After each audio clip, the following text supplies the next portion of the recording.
మన పెట్టుబడి మన పిల్లల భవిష్యత్తు కోసమే కదా, అందుకే సరైన స్థలం ఎంచుకోవాలి. మీ పెట్టుబడికి నమ్మకమైన వేదిక శ్రీ వాసవి ప్రాజెక్ట్స్. రమణ మహర్షుల వారు మనందరికీ కూడా ఎన్నెన్నో మంచి ఉపదేశాలు ఇవ్వటం జరిగింది. వాటిలో కొన్ని మా అందరికీ ఉపయోగపడేవి ఏవైనా తెలియజేయండి. రమణ మహర్షుల వారు మొత్తం సమాజానికి ఇచ్చినటువంటి సందేశం ఏంటి అంటే, నేను ఎవరు. ఈ విషయాలని ఎందుకు చెప్పారు, ప్రత్యేకించి ఇదే ఎందుకు, దానిని పరిశీలన చేస్తే ఈ ఆలోచన తరంగాలు లోపల ఎక్కువైపోయి ఆహారం మానేసింది, అలా పడుకొని ఉండిపోయింది. కాబట్టి నువ్వు ఇంకా వెళ్ళు అని చెప్తుంది. ఎటువంటి విధానాలు మనం నిత్యము ఆచరిస్తుంటే నేను ఎవరు అనేది తెలుసుకోవచ్చు అంటారు. తెలుసుకున్న తర్వాత కూసు విద్య అంటారు, తెలియకపోతే బ్రహ్మ విద్య అంటారు. 702 శ్లోకాలతో కూడుకున్నటువంటి భగవద్గీతలో చక్కగా చెప్పారు. కానీ ప్రస్తుత రోజుల్లో మేము చదవాలి అనే ఆలోచన ఎక్కడొస్తుందమ్మా? ఆ ఆలోచన కలగడానికే ఆశ పెరిగినవాడు, అహము పెరిగినవాడు తనకు తానే కీడు ఓకు నలమ్మ. ఇదంతా సాధ్యపడేదంటారా? ఖచ్చితంగా సాధ్యమే. అతనే కలి. 75% పాపం పెరిగిపోయింది. పాపం అనేది ఎక్కడుంది? వేరుగా ఉంది. ఎడన్నా పాపాన్ని ఎత్తి చూపిద్దామా? చేతిలో చూపించగలమా? కలియుగం ఆరంభమై 5160 సంవత్సరాలైంది ఈ రోజుకి. ఆధ్యాత్మికతకున్న అర్థమే తెలియక అంధుడైపోతున్నడమ్మా మనిషన్నవాడు.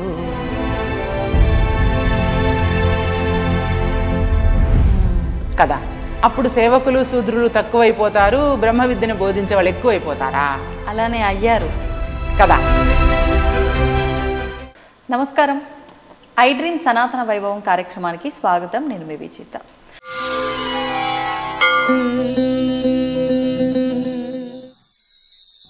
ప్రస్తుతం మనతో పాటు ఉన్నారు తెలుగు ఆచార్యులు, ధార్మిక ఆధ్యాత్మిక కార్యక్రమాలపైన రేడియో ప్రసంగాలు ఇస్తూ ఉంటారు. అదేవిధంగా ధ్యాన శిక్షణ, ఆత్మ జ్ఞానానికి సంబంధించిన బోధన, ఇలాంటి ఎన్నెన్నో విషయాలపైన వారు మాట్లాడుతూ ఉంటారు. వారెవరో కాదండి, డాక్టర్ వరలక్ష్మి పూజారి గారు. ఇప్పుడు వారితో మాట్లాడి మనం కూడా కొన్ని విషయాలను సవివరంగా తెలుసుకునే ప్రయత్నం చేద్దాం. అమ్మా నమస్తే. నమస్తే అమ్మ. అమ్మ, మీరు ఎన్నెన్నో ధార్మిక ఆధ్యాత్మిక విషయాలపైన ప్రసంగాలు చేస్తూ ఉంటారు. నిత్యము ఇక్కడ ఈ ఆశ్రమంలో మీరు ఎన్నెన్నో విషయాలపైన చర్చిస్తూ ఉంటారు. పొద్దున్న నుంచి నైట్ వరకు కూడా ఎన్నెన్నో మంచి మంచి విషయాలు. ముఖ్యంగా అసలు ఫస్ట్ ఈ విషయాలన్నిటి గురించి మాట్లాడుకునే ముందు రమణుల గురించి మాట్లాడుకుందాం. రమణ మహర్షుల వారు మనందరికీ కూడా ఎన్నెన్నో మంచి ఉపదేశాలు ఇవ్వటం జరిగింది. వాటిలో కొన్ని మా అందరికీ ఉపయోగపడేవి ఏవైనా తెలియజేయండి.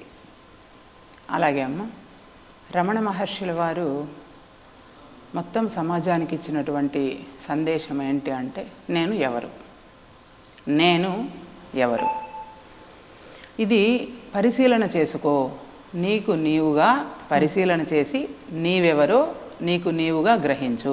ఎవరికి వారు వేసుకోవాల్సిన ప్రశ్న. ఎవరికి వారు అంటే అందరికీ ఆయన ఇచ్చినటువంటి ప్రశ్న నేనెవరు కదా. నేనెవరిని అని నేను ప్రశ్నించుకోవాలి.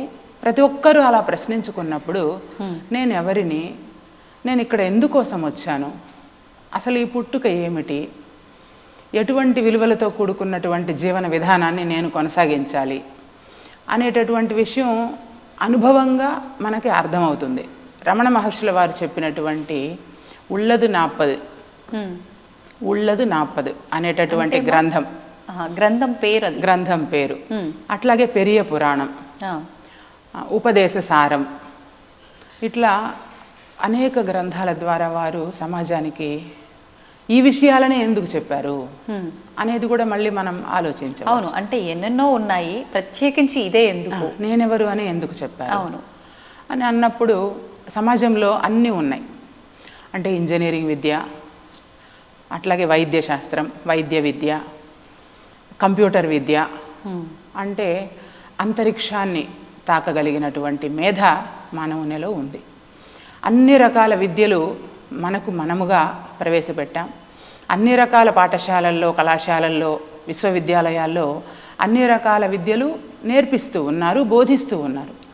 అయితే అవన్నీ కూడా పొట్టకూటి విద్యలుగానే ఉండిపోతూ ఉన్నాయి. కానీ విలువలతో కూడుకున్నటువంటి విద్యా విధానం రాను రాను ఆ రోజుల్లో ఉండేటివి ఇప్పటికీ రాను రాను అవి అంతరించిపోయింది. కేవలము పొట్టకూడు లేదా ఒక ఉద్యోగం, ఒక ఉపాధి, సో ఇంతటితో పరిమితం అయిపోయారు. అవును. కానీ మానవ మీద అలా పరిమితం కాదు కదా, అది అపరిమితం కదా. పరిమితం అంటే అంతరిక్షాన్ని స్పర్శించగలిగింది మేధ, అంతరంగాన్ని స్పృశించలేకపోతుంది. ఎందుకంటారు? నేనెవరు అనేటటువంటి రమణ మహర్షి ఇచ్చినటువంటి దానిని పరిశీలన చేస్తే అప్పుడు అది అనుభవ జ్ఞానంగా తెలుస్తుంది, అంటే ఎక్స్పీరియన్స్ అవుతుంది. అంటే ఏ రకమైన పరిశీలన చేయాలంటారమ్మా? అబ్జర్వేషన్ అండ్ ఎక్స్పీరియన్స్ కావాలి కదా. అవును. ఇప్పుడు నేను ఈ పరిశీలన ఎలా చేసిందో ఒక చీమ కథ చెబుతాను. ఓకే. రావి శాస్త్రి వారు రచించారు. ఆ చీమ ప్రతిరోజు భోజనం తింటున్నాము, ఆహారానికి వెళ్తూ ఉన్నాము, అందరితో పాటు తిరిగి తెచ్చుకుంటూ ఉన్నాము, తింటూ ఉన్నాము, నిద్రపోతూ ఉన్నాము, ఇంతేనా? మరైతే మా అవ్వ తాత కనిపించట్లేదు కదా, వాళ్ళ అవ్వ తాత, మరి పెద్దలందరూ ఎంతోమంది పోయారు కదా, అంటే రేపొద్దున నేను కూడా పోతానా? మరి అయితే నేను ఎవరిని? నేను ఈ చెయ్యినా, నేను ఈ కాలునా, నేను నా కన్నునా, నా తలనా, నా మొండాన్నా? అయితే నేనెవరిని? ఒకవేళ శాశ్వతంగా ఇక్కడ ఉండే పని అయితే మనం దాని గురించి ఆలోచించవలేదు, వెళ్ళిపోతూ ఉన్నాం. అలా నేనెవరిని అని ఆలోచించుకుంటూ ఉంటుంది. ఈ ఆలోచన తరంగాలు లోపల ఎక్కువైపోయి అది ఆహారం మానేసింది, అలా పడుకొని ఉండిపోయింది. ధ్యాస అంతా ఇంకా నేనెవరి పైన పెట్టేసి అది ఆహారం మానేసింది. తోటి ఫ్రెండ్స్తో రోజు ఆహారానికి వెళ్ళేది కదా, ఇప్పుడు మనం ఉద్యోగానికి వెళ్ళినట్లుగా మనం ఉద్యోగానికి పొట్టకూటికి ఈ పని మీద వెళ్తాం, అది తన ఆహారం కోసం అది పొలాల్లోకి వెళుతుంది. అవి వెళ్తూ ఉన్నాయి, ఇవి రావట్లేదు. ఇది సరే 2 రోజులు 3 రోజులు చూశారు, ఇది బాగలేదేమో అని అనుకున్నారు. ఎన్ని రోజులైనా రాకపోయేసరికి ఏమైంది సోదరా, నువ్వు ఎందుకు ఇలా ఉన్నావు సోదరా, ఏంటి నువ్వు మాతో కూడా రావట్లేదు, పోనీ మేము తెచ్చిపెట్టిందన్నా తినలేదు కదా, 2 రోజులు తిన్నావు, ఇప్పుడు అది కూడా తినను అంటున్నావు, ఏం జరిగింది నీలో అంటే తిరిగి ఇదే ప్రశ్నలు వేస్తుంది. నేనెవరు ఏంటి అని ఇదే ప్రశ్నలు రిపీట్ చేస్తుంది. నేనెవరిని, నా ప్రశ్నలకు జవాబు చెప్పండి, నేను అన్నం తింటాను, పుట్టి నేను ఎందుకు పుట్టాను కదా, నేను చచ్చి ఎక్కడికి వెళ్తాను, నేనేంటి, అసలు నేను ఎవరు, ఈ తల కాలు మొండెము నేను కాదు, అయితే నేనెవరిని అని అన్నప్పుడు ఆ చీమలలో ఉండేటటువంటి ఒక బుద్ధి కలిగినటువంటి చీమ, మేమెవరూ నీ ప్రశ్నలకు సమాధానం చెప్పలేము, మరి అక్కడ గౌతమి నదీ తీరాన ఒక ఊరు ఉన్నది, జన్నాలపాలెం అనే ఊరు ఉన్నది. ఆ ఊరిలో ఒక గురువు గారు ఉన్నారు, నిగమ శర్మ అని. ఆయన దగ్గరికి వెళ్ళావంటే నీ సందేహాలు తీరుతాయేమో అని చెప్తారు. అయితే అది చాలా దూరం, అయినా పర్వాలేదు నేను వెళ్తానులే అని అది అప్పుడు లేచి నెమ్మదిగా బయలుదేరి జన్నాలపాలెం చేరుకుంటుంది. జన్నాలపాలెం చేరుకున్న తర్వాత అక్కడ గురువు గారి దగ్గరికి వెళ్ళి ఇదే ప్రశ్నలను తిరిగి మళ్ళీ రిపీట్ చేస్తుంది. గురువుగారు నేనెవరినండి అని రిపీట్ చేసినప్పుడు, ఓహో నువ్వెవరో తెలుసుకోవడానికి వచ్చావా, అయితే నేను నీకు విద్య నేర్పిస్తాను, కానీ ఆత్మ పదార్థానికైనా మరి పరమాత్మకైనా బోధన చెయ్యాలి అని అంటే నాకు ఆకలిగా ఉంది. గురువు గారు నేను ఆకలిగా ఉంది, అన్నం తిని చాలా రోజులయ్యింది, నాకు అన్నం పెడితే నేను నీకు చెప్తాను, అట్లాగే నీకు విద్య నేర్పేయడానికి కనీసం 2 సంవత్సరాలు పడుతుంది కదా, 2 సంవత్సరాలకు సరిపడా రోజుకి గిద్దెడు నూకలు అని చెప్తాడు ఆయన. రోజుకి గిద్దెడు నూకలు తెచ్చిస్తే నేను రోజు దాన్ని తిని నీకు విద్య నేర్పిస్తాను అని చెప్తారు. అయ్యో దేవుడా, నా వీపంతా నొప్పి వస్తుందేమో, ఇన్ని నూకలు నేను ఎలాగా మోయాలి అని అనుకుని అది వెళ్ళి 2 సంవత్సరాలు శ్రమ చేసి 2 సంవత్సరాలకు కావలసినటువంటి నూకలను అది పోగు చేసుకున్న తర్వాత గురువు గారి దగ్గర విద్య నేర్పమని కూర్చుంటుంది. అప్పుడు ఆయన అఆలు, కక్కాలు, అక్షరాలు, పదాలు అన్నీ నేర్పిస్తారు.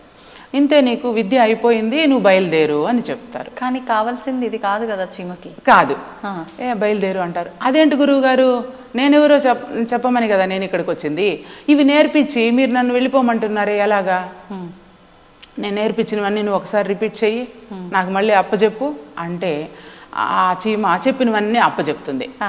అందులో ఆలు కక్కాలు అయిపోయినాక 2 అక్షరాల పదాలు వస్తాయి కదా, ఆ పదాలలో చీమ అని చెప్తుంది. అయితే నీ పేరు చీమ కాబట్టి నువ్వు ఇంకా వెళ్ళు అని చెప్తుంది. ఓహో నా పేరు చీమ, నా పేరు చీమ అని ఇది ఎగురుకుంటా వాళ్ళ ఫ్రెండ్స్ దగ్గరికి వెళ్ళిపోయి, మనం ఈరోజు చీమల దినోత్సవం చేసుకుందాము, నేను చీమ అని నేను తెలుసుకున్నాను అని చెప్తుంది. మనందరి పేరు చీమలంట. ఓకే, ఒక 2-3 నెలలు గడిచింది. ఇక్కడ నేర్చుకున్నవన్నీ అక్కడ చెప్పేసింది వాళ్ళందరికీ. సో అయిపోయింది. తిరిగి మళ్ళీ సేమ్ వ్యాధి, రోగం. ఇంతకీ నాకు ఇవన్నీ వచ్చింది, మరి నేను ఎవరో తెలుసుకుని నేను పుట్టి ఎందుకు పుట్టాను, నా పేరు చీమ, ఉపయోగం ఏమి, నా పేరు అయితే చీమే, నా పుట్టిన ఎందుకు పుట్టాను, ఆ. అసలు నేను పుట్టిన ప్రయోజనం ఏంటి, మళ్ళీ ఎక్కడికి వెళ్తాను, మళ్ళీ ఇదే ప్రశ్న. ఇదే విధంగా ఉంటే ఓహో మళ్ళీ దీనికి ఏదో తేడా వచ్చినట్టుందని ఇంకొక చీమ, అలా కాదు, నువ్వు పోయిన పని అవ్వలేదా, నీకు ఇంకా సంతృప్తి కలగలేదా, లేదు ఇంకా ఏదో ఉంది నేను తెలుసుకోవాల్సింది.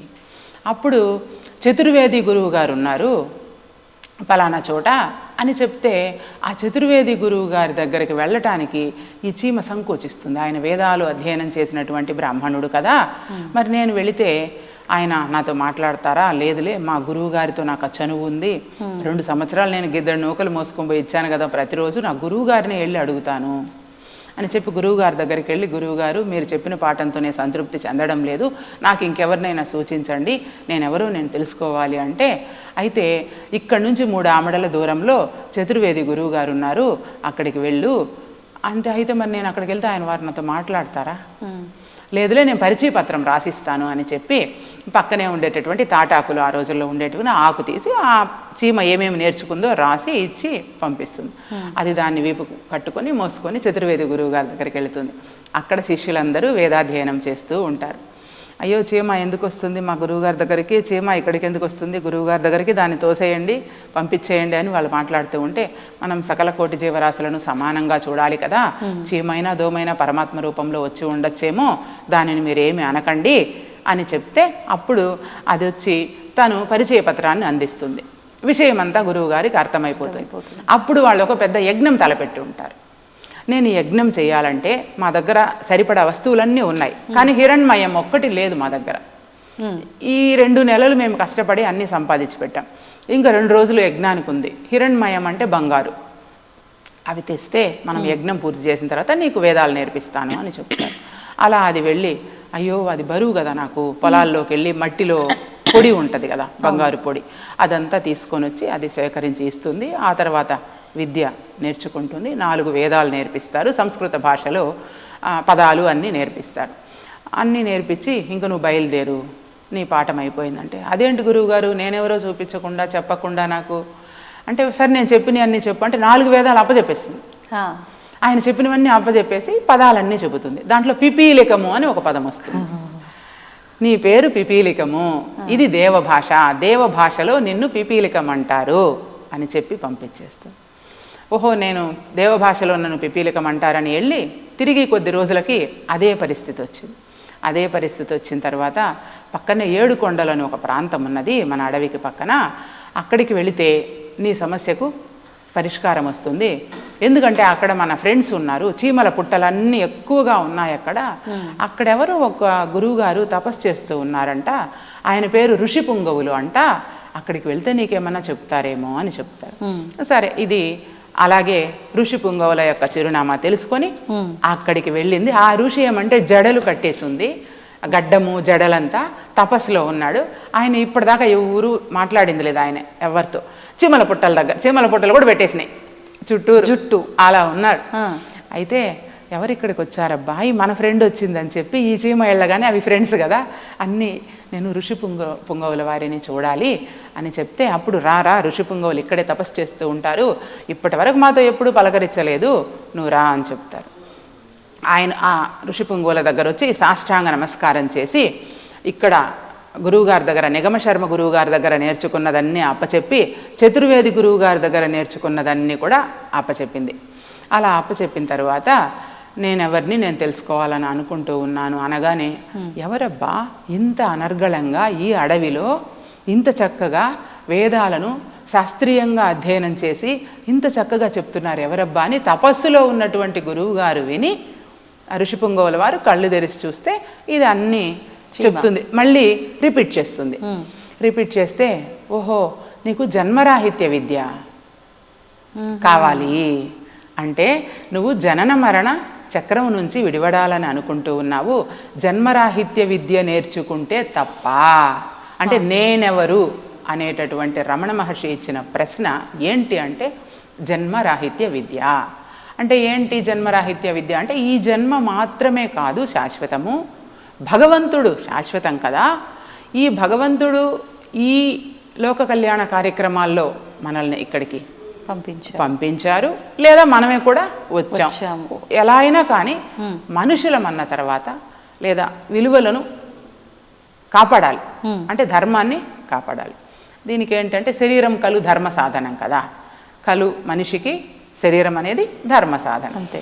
మరి ధర్మాన్ని మనం కాపాడకపోతే ఏమవుతుంది? ట్రాక్ మిస్ అయిపోతాం, దారి తప్పిపోతే అది గల్లంతో అవుతుంది. కనుక ధర్మ పరిరక్షణ చెయ్యాలి. ధర్మ పరిరక్షణ ఎప్పుడు చేస్తాము అంటే నేనెవరో తెలిసినప్పుడు మాత్రమే చేస్తాం. ఆ ఋషి పుంగవుల దగ్గర ఓహో జన్మరాహిత్య విద్య ఇది ఎలాగా గురువు గారు అని అడుగుతుంది. అంతే, ఆయన మళ్ళీ మౌనంలోకి వెళ్ళిపోతారు. ఇంకా గురువు గారు పలకరేమో అనుకొని వెళ్ళిపోతుంది. అయితే ఆ చీమ వెనక్కు తిరిగి వాళ్ళ ఫ్రెండ్స్ దగ్గరికి వెళ్ళి మనం జన్మరాహిత్య విద్య నేర్చుకోవాలంట అని చెప్పాలి అని అనుకుంటూ వెళ్తుంది. అయితే అక్కడికి వెళితే అన్నీ చల్లాచెదురైపోయి పుట్టలో నుంచి చీమలన్నీ భయపడిపోయి అరుచుకుంటా ఏడ్చుకుంటా వస్తున్నాయి. ఏంటి ఏమైంది మీకు, ఎందుకు ఇలా వస్తున్నారు అంటే ఎవరు అంట సుఖభోగి అంట, ఆయన వచ్చి మన పుట్టలంతా మన స్థావరాలనంతా ఆక్రమించుకొని మనకి వెళ్ళిపోమంటున్నాడు, ఉంటే నలిపి చంపేస్తానంటున్నాడు, మరి ఏం చేయాలో మాకు అర్థం కాలేదు అంటే అప్పుడు ఇది నేను నిగమశర్మ దగ్గర అక్షరాభ్యాసం నేర్చుకున్నాను, చతుర్వేది గురువు గారి దగ్గర వేదాలు అధ్యయనం చేశాను, మనం భయపడడం ఏంటి, మనం శరీరం కాదుగా, నేను ఎందుకు భయపడాలి, రా మనందరం పోయి దాని మీద తిరగబడదాము అని అక్కడికి వచ్చి ఆ సుఖభోగిని ఇవందరూ ఈ చీమలన్నీ కలుసుకొని ధైర్యంగా ఆ సుఖభోగిని కుట్టి నలిపి చంపేస్తాయన్నమాట. అయితే అంతకుముందు సుఖభోగి ఒక ప్రశ్న వేస్తాడు. సంపాదించారు అన్నమాట నిజమే, భగవంతుడు ఉన్నమాట నిజమే, కానీ నేనేంటంటే మీరు సంపాదించాలి, నేను తినాలి, నేను అనుభవించాలి, మీ సంపాదనే కావచ్చు, అది అన్యాయమే కావచ్చు, అయినా నా పేరు సుఖభోగిని కనుక మీరు సంపాదించిన సంపాదనను నేను మీ దగ్గర లాక్కుని మిమ్మల్ని తరిమేస్తూ ఉన్నాను అని చెప్తాడు నిర్దాక్షిణ్యంగా. అందుకని చెప్పి అవన్నీ కూడా కుట్టి ఆ సుఖభోగిని చంపేస్తాయన్నమాట. ఇప్పుడు సుఖభోగి అంటే ఎవరంటే నాలో ఉన్నటువంటి ఆశదేహం.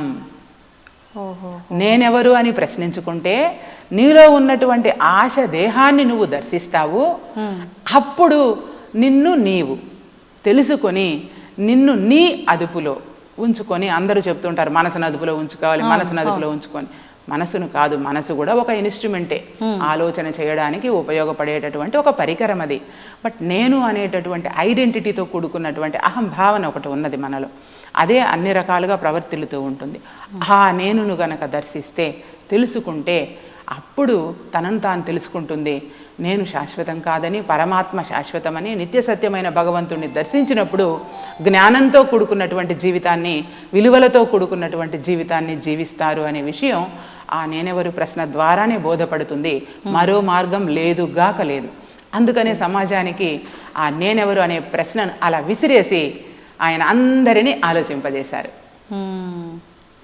అద్భుతం అమ్మా. మనము అంటే చీమని ఎంత తక్కువ చూపుతో చూస్తాము, కానీ చీమలతోటే ఒక ఉదాహరణ నేనెవరు తెలుసుకునేదానికి ఎంత చక్కగా వివరించారు. నిజంగా ఎవరు రాశారని చెప్పారమ్మా? రావి శాస్త్రి గారు, తెలుగు సాహిత్యంలో ఉంటుంది అది.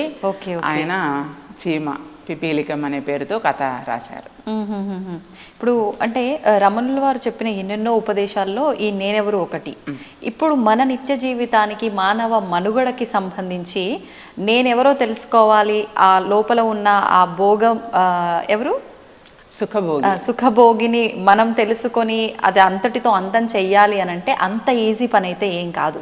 అంటే ఎటువంటి విధానాలు మనం నిత్యము ఆచరిస్తుంటే మనం నేను ఎవరు అనేది తెలుసుకోవచ్చు అంటారు, దాన్ని మనం శాశ్వతంగా అంతం చేయొచ్చు అంటారు?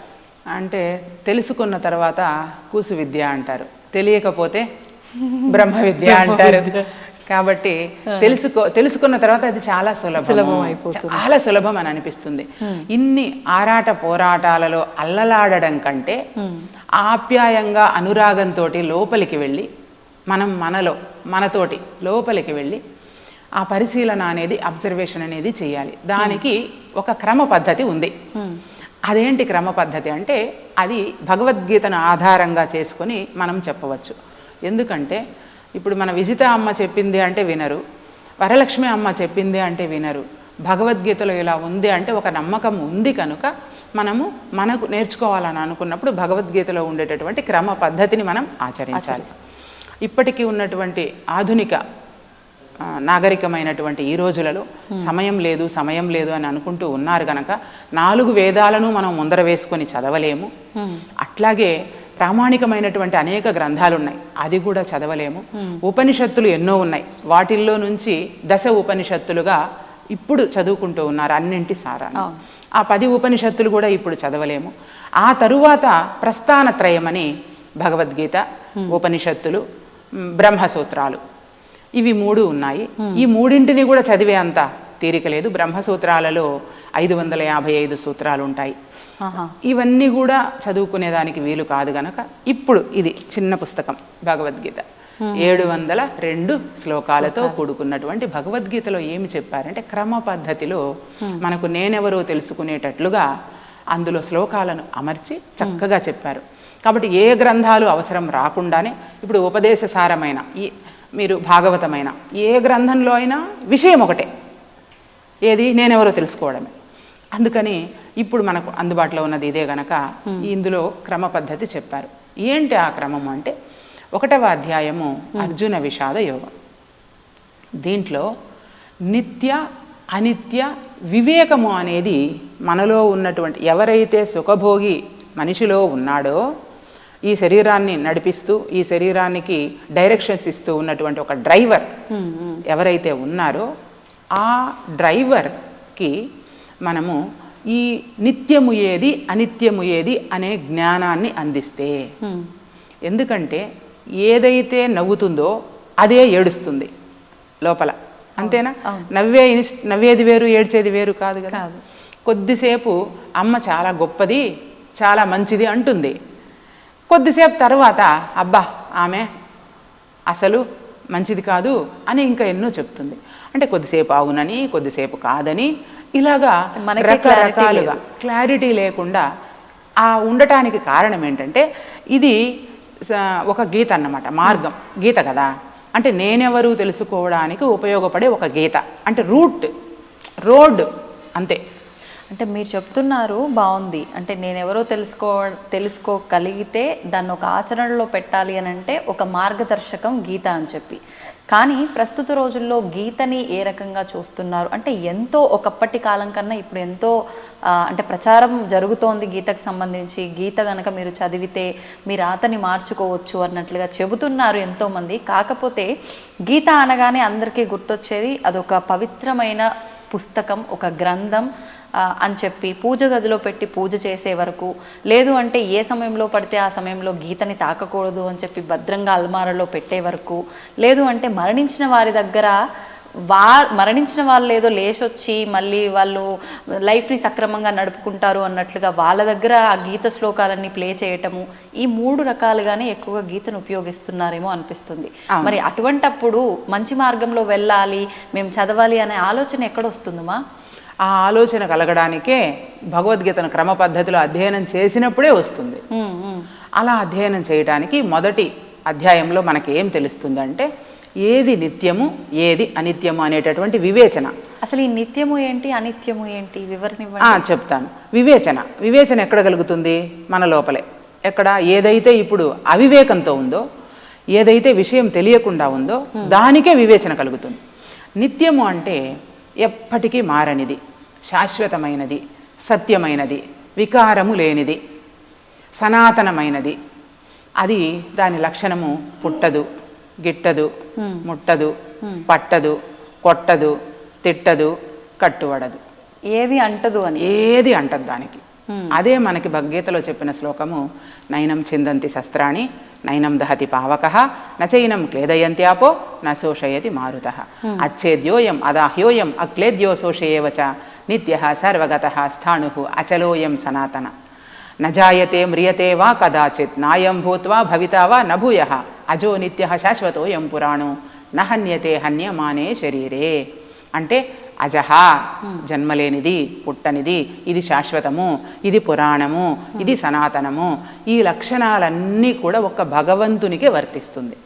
పోని ఇప్పుడు భగవంతుడు అనగానే ఒక రూపం ఆపాదించుకుంటారు. కానీ ఎన్ని రూపాలుగా నీకు నువ్వు సృష్టించుకొని ఆపాదించుకున్నా ఉన్నది భగవంతుడు ఒకడే. ఎలా ఉంటాడు అంటే విశ్వవ్యాపక శక్తి రూపంలో ఉంటాడు. నేను అమ్మవారి రూపంలో కొలవచ్చు, మీరు వెంకటేశ్వర స్వామి రూపంలో కొలవచ్చు, శివుని రూపంలో కొలవచ్చు, తప్పులేదు. ఎవరి భావన కొద్దీ వాళ్ళు కొలుస్తారు. బట్ ఎవరు కొలిసినా ఆ కొలిచేది ఆ ఏకైకమైనటువంటి నిత్య సత్యమైనటువంటి అఖండమైనటువంటి పరిపూర్ణమైనటువంటి పరబ్రహ్మ శక్తిని. అది నిత్యం, అది తప్ప మిగిలినవన్నీ అనిత్యాలే. యదృశ్యం తన్నస్యం కదా. భగవంతుడు మారడు. ఇప్పుడు ఇది మారుతుందా లేదా? ఒకప్పుడు మనం ఎలా ఉన్నాము? చిన్న బిడ్డలాగా ఉన్నాం. శైశవ దశ, బాల్య దశ, ఆ తర్వాత కౌమార దశ, యవ్వన దశ, వయోజన దశ, వృద్ధాప్య దశ. సో ఈ కొంతకాలం ఎంతకాలం జీవించామన్నది కాకుండా అసలు ఏమి చేశాం మనము. పోనీ ఇప్పుడు మీకు నేను చెప్పాను వృద్ధాప్య దశ వరకు, మీరేమన్నా గ్యారెంటీ ఇవ్వగలరా? వృద్ధాప్య దశ వరకు లేదు. శతవర్షముల దాకా మితము చెప్పిరిగా అని నమ్మరాదా మాట నెమ్మనమున. బాల్యమందో, మంచి ప్రాయమందో, ముదిమియందో, లేక ముసలియందో, ఊరనో అడవినో ఉదక మధ్యముననో ఎప్పుడో విడుచుట ఏ క్షణంబో. మరణమే నిశ్చయము బుద్ధిమంతులైన దేహమున్నంతలో నిన్ను తెలియవలయు. జీవుని ప్రయాణ కాలంబు సిద్ధమైన నిలచున దేహమందు ఒక్క నిమిషమైన. కాబట్టి అనిత్యము అనే విషయాన్ని నువ్వు గ్రహించినప్పుడు ఒక పదవి కోసం, ఒక డబ్బు కోసం ఇంకొకళ్ళని ఏదైనా చేయగలిగేటటువంటి మనస్తత్వం మనలో కలగదు కదా కదా. దూర్జటి చాలా స్పష్టంగా చెబుతాడు దాన్ని. ఒకరిని చంపి పదస్థులై బతుక తామొక్కొక్కరు ఊహింతురు ఏలకో తామెన్నడు చావరో తమకు పోవో సంపదల్ పుత్రమిత్ర కళత్రాదులతోడ నిత్య సుఖం అందం గందురో ఉన్నవారికి లేదో మృతి కటకట శ్రీకాళహస్తీశ్వర అని వేడుకుంటాడు ఆయన. ఈ భావన ఎప్పుడైతే మనకు నేను శాశ్వతం కాదు, భగవంతుడు శాశ్వతము, నేను ఇక్కడికి ఒక చుట్టంగా వచ్చాను, ఒక అతిథిగా వచ్చాను, ఈ భూమండలం అనేది ఓ మంచి పాఠశాల, నేను నేర్చుకోవడానికి వచ్చాను, నేర్పించడానికి వచ్చాను, ఇక్కడ అందరూ ఒకటే, అవును అందరూ సమానమే, అందరూ సమానమైనటువంటి ఈ భూమండలం మీద ఇన్ని కుల మత లింగ వర్ణ వర్గ విభేదాలు ఎందుకు వచ్చాయి అంటే ఆ సుఖభోగి లాంటి వాడు ఎవరికి వాళ్ళుగా స్వార్థంతో ఉండిపోయి ఉన్నటువంటి దేశంలో లేదా మన రాష్ట్రంలో ఉన్నటువంటి సంపదను అందరికీ పంచకుండా కొంతమంది దగ్గరే ఉండిపోతుంది కదా. మరి అలా ఉండిపోవడం వల్ల ఇంకొకళ్ళు పేదవాళ్ళుగా ఉంటున్నారు. ఒక చోట మెట్టయిందనుకోండి, మట్టిని తవ్వి పోసారనుకో, ఒక చోట ఎత్తు అవుతుంది, ఇక్కడ పల్లం అవుతుంది. మరి ఇంతమంది మన భారతదేశంలో ఇంత సంపద ఉండి ఎక్కడ భూమిలో తవ్వినా మనకి ఖనిజాలు వస్తాయి. అట్లాగే గ్రానైట్స్ అని, టైల్స్ అని, వజ్రాలని, వైడూర్యాలని, బంగారాలు ఇన్ని వస్తున్నాయి కదా. మరి ఇది అందరికీ ఎందుకు చేరడం లేదు? ఏ ఒక్కళ్ళ సొంతమే ఎందుకు అయిపోతూ ఉంది అంటే ఆ సుఖభోగి అనేటటువంటి వాడు పెరిగిపోయి, అహము పెరిగిపోయి, ఆశ పెరిగిన వాడు అహము పెరిగిన వాడు తనకు తానే కీడు ఓకో నలమ్మ అని చెప్పాడు ఆరుద్ర. అట్లాగా అది పెరిగిపోవడం వల్ల, ఎందుకు పెరిగిపోయిందంటే ఈ జ్ఞానం లేకపోవడం వల్ల. ఏ జ్ఞానము? నిత్యము ఏది, అనిత్యము ఏది అనే వివేచన ఉండడం. ఒక ప్రాణి మరొక ప్రాణిని హింస పెడుతున్నారు కదా, అంటే ఒక పదవి కోసం. వాడుక భాషలో చెప్పాలి అంటే ధర్మం అధర్మం అనుకోవచ్చమ్మా? ఉన్నవి ఒకటే ఉంటుందమ్మా, రెండు ఉండదు. అది ఎట్లాగా అనుకుంటారంటే ఇప్పుడు మంచి చెడు రెండు ఉండదు. ఇప్పుడు హత్య చేయడానికి వెళ్ళిన వాడు కూడా నేను మంచి చేస్తున్నాను అనుకుని వెళ్తాడు, దొంగతనం చేసేవాడు కూడా నేను మంచి చేస్తున్నాను అనుకొని వాడి వెళ్తాడు. దృష్టిలో మాత్రమే మంచి అది. కాబట్టి ఉన్నది ఒకటే, మంచే, చెడు ఉండదు.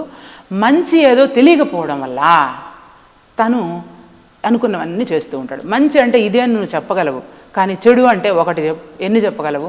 ఎన్నైనా చెప్తూ ఉంటాం కదా, ఎన్నో ఉంటాయి. అట్లాగే ధర్మం కూడా. యాక్చువల్గా గీత ప్రకారంగా అసలు ధర్మం అధర్మం అంటే ఏంటమ్మా? ఇప్పుడు మీరు అన్నట్టుగా ఒకటే ఉంది, రెండవది లేదు. అంటే మంచి ఉంది, చెడు లేదు, చేస్తున్నదే మంచి అనుకుంటాం, చెడైనా అని చెప్పి.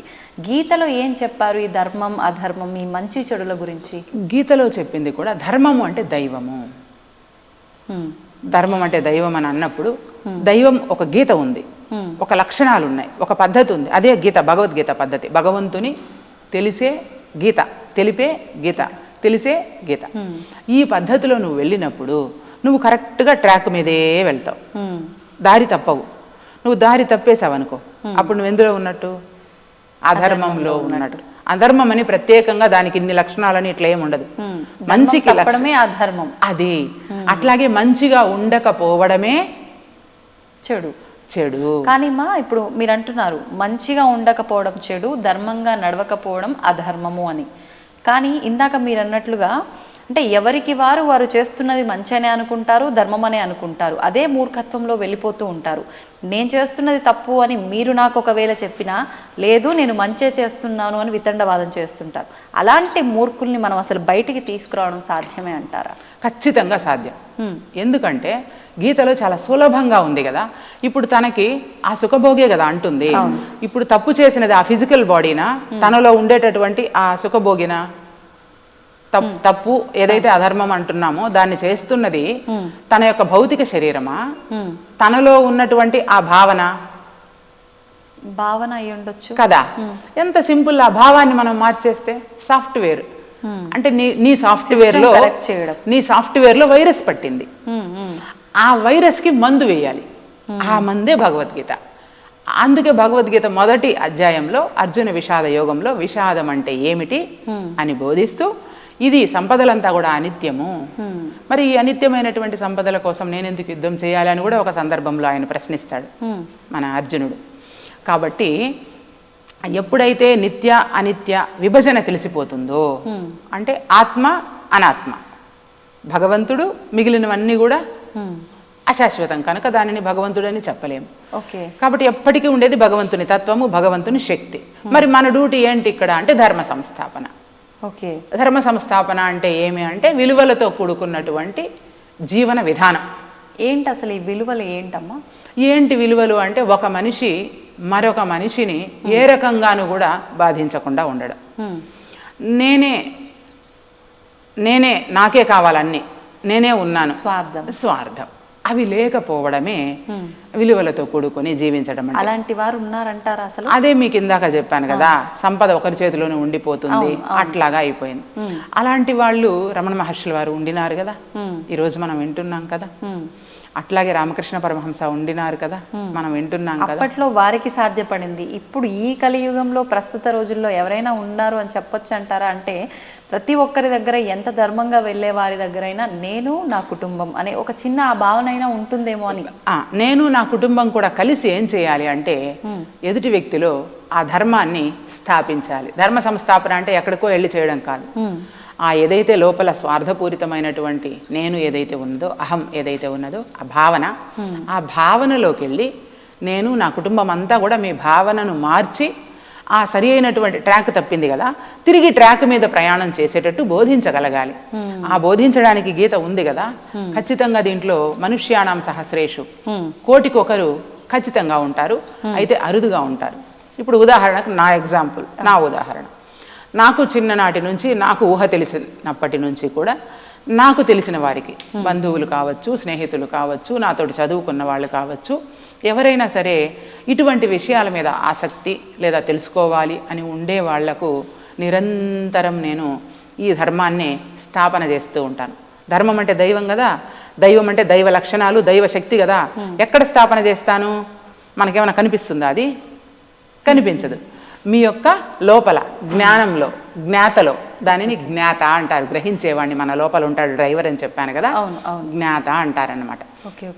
అది దానికి మనం విలువలను, ఆ ధర్మాన్ని ఆ దైవాన్ని దాని లోపల స్థాపింపజేయడం. ఎట్లా స్థాపింపజేయడం మీకు ఉదాహరణ చెప్తాను. ఇప్పుడు మనకు పరమానంద శిష్యుల కథ అందరికీ తెలిసింది, సులభంగా అర్థమవుతుంది.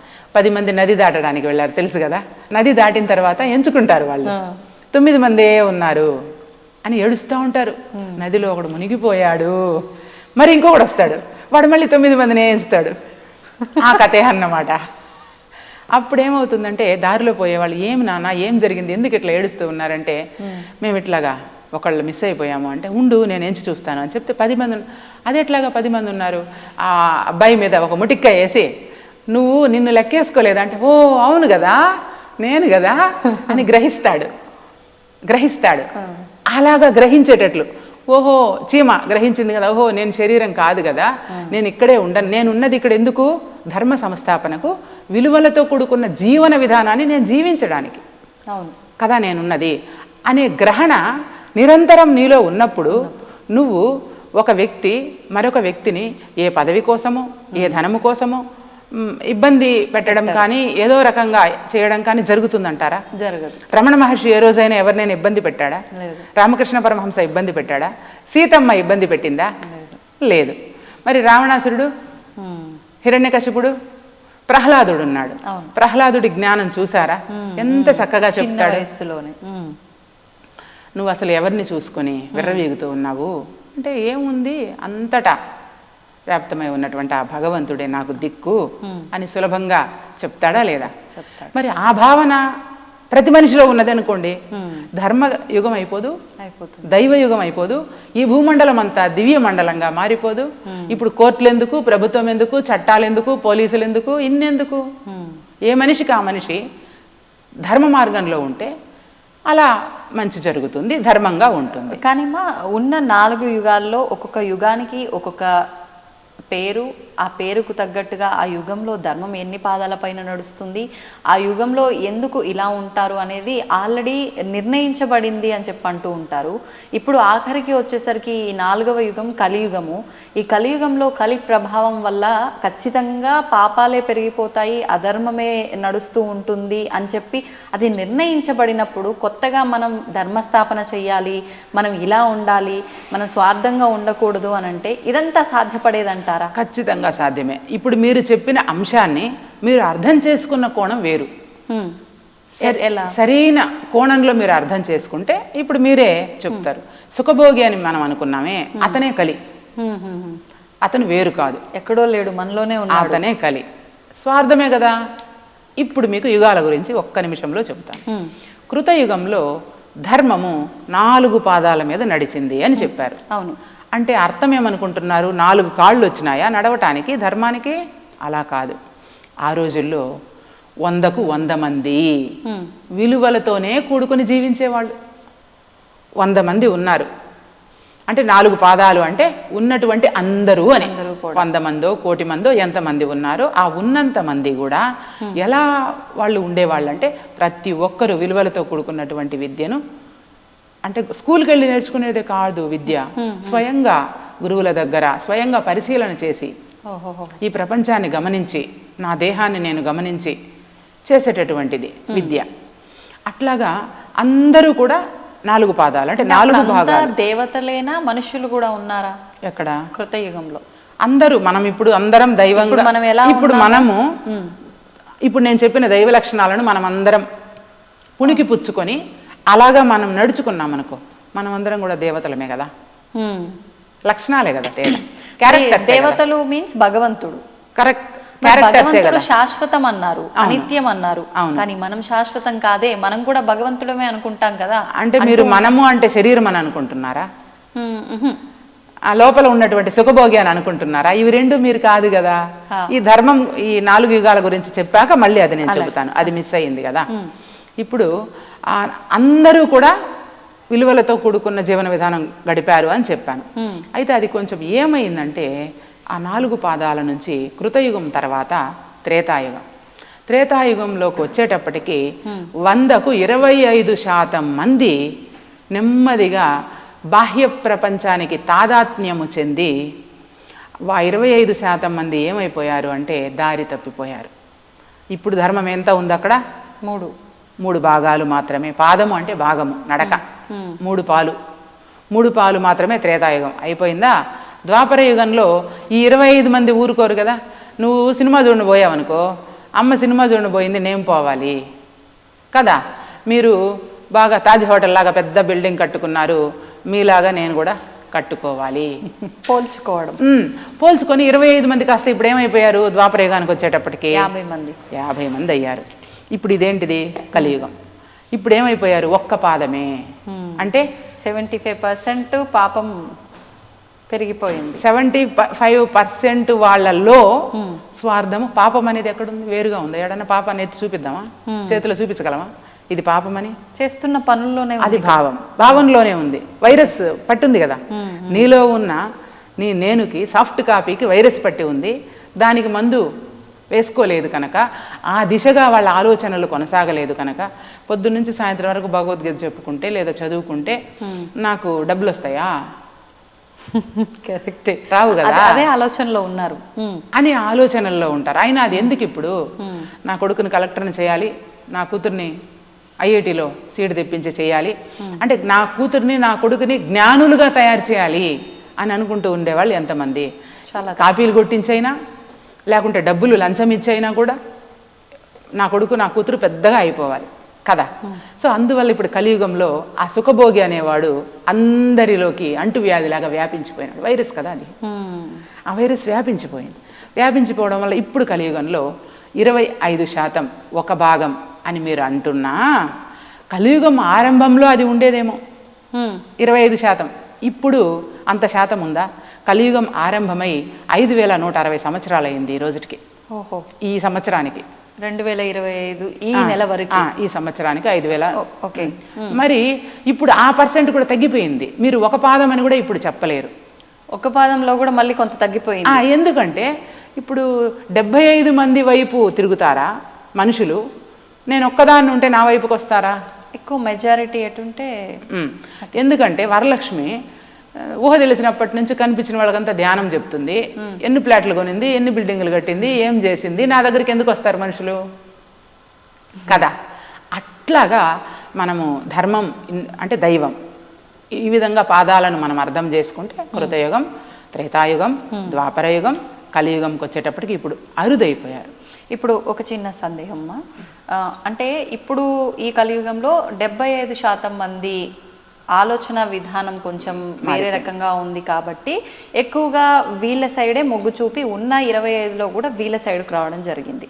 మరి ఇప్పుడు ముందు వాటి గురించి తీసుకుంటే కూడా యుగాల గురించి ఇదే గనక మనం ఫాలో అయ్యి ఉంటే, ఫస్ట్ కృతయుగంలో 100కి 100% మంచి వాళ్ళు అయినప్పుడు అసలు పాపం చేసే వాళ్ళలాగా భావన రావటానికి కానీ, ఆ రెండో యుగంలో వచ్చేసరికి కొంత % తగ్గడానికి అసలు ఆస్కారం ఎక్కడుందని తగ్గిపోయింది?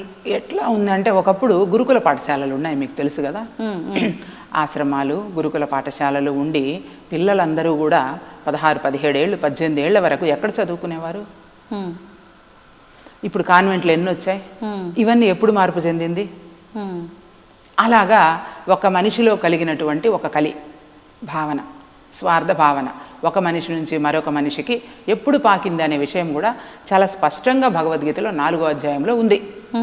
క్రమ పద్ధతిలో చెప్పారు ఏ విధంగా అంతరించిపోయింది విద్య నెమ్మదిగా.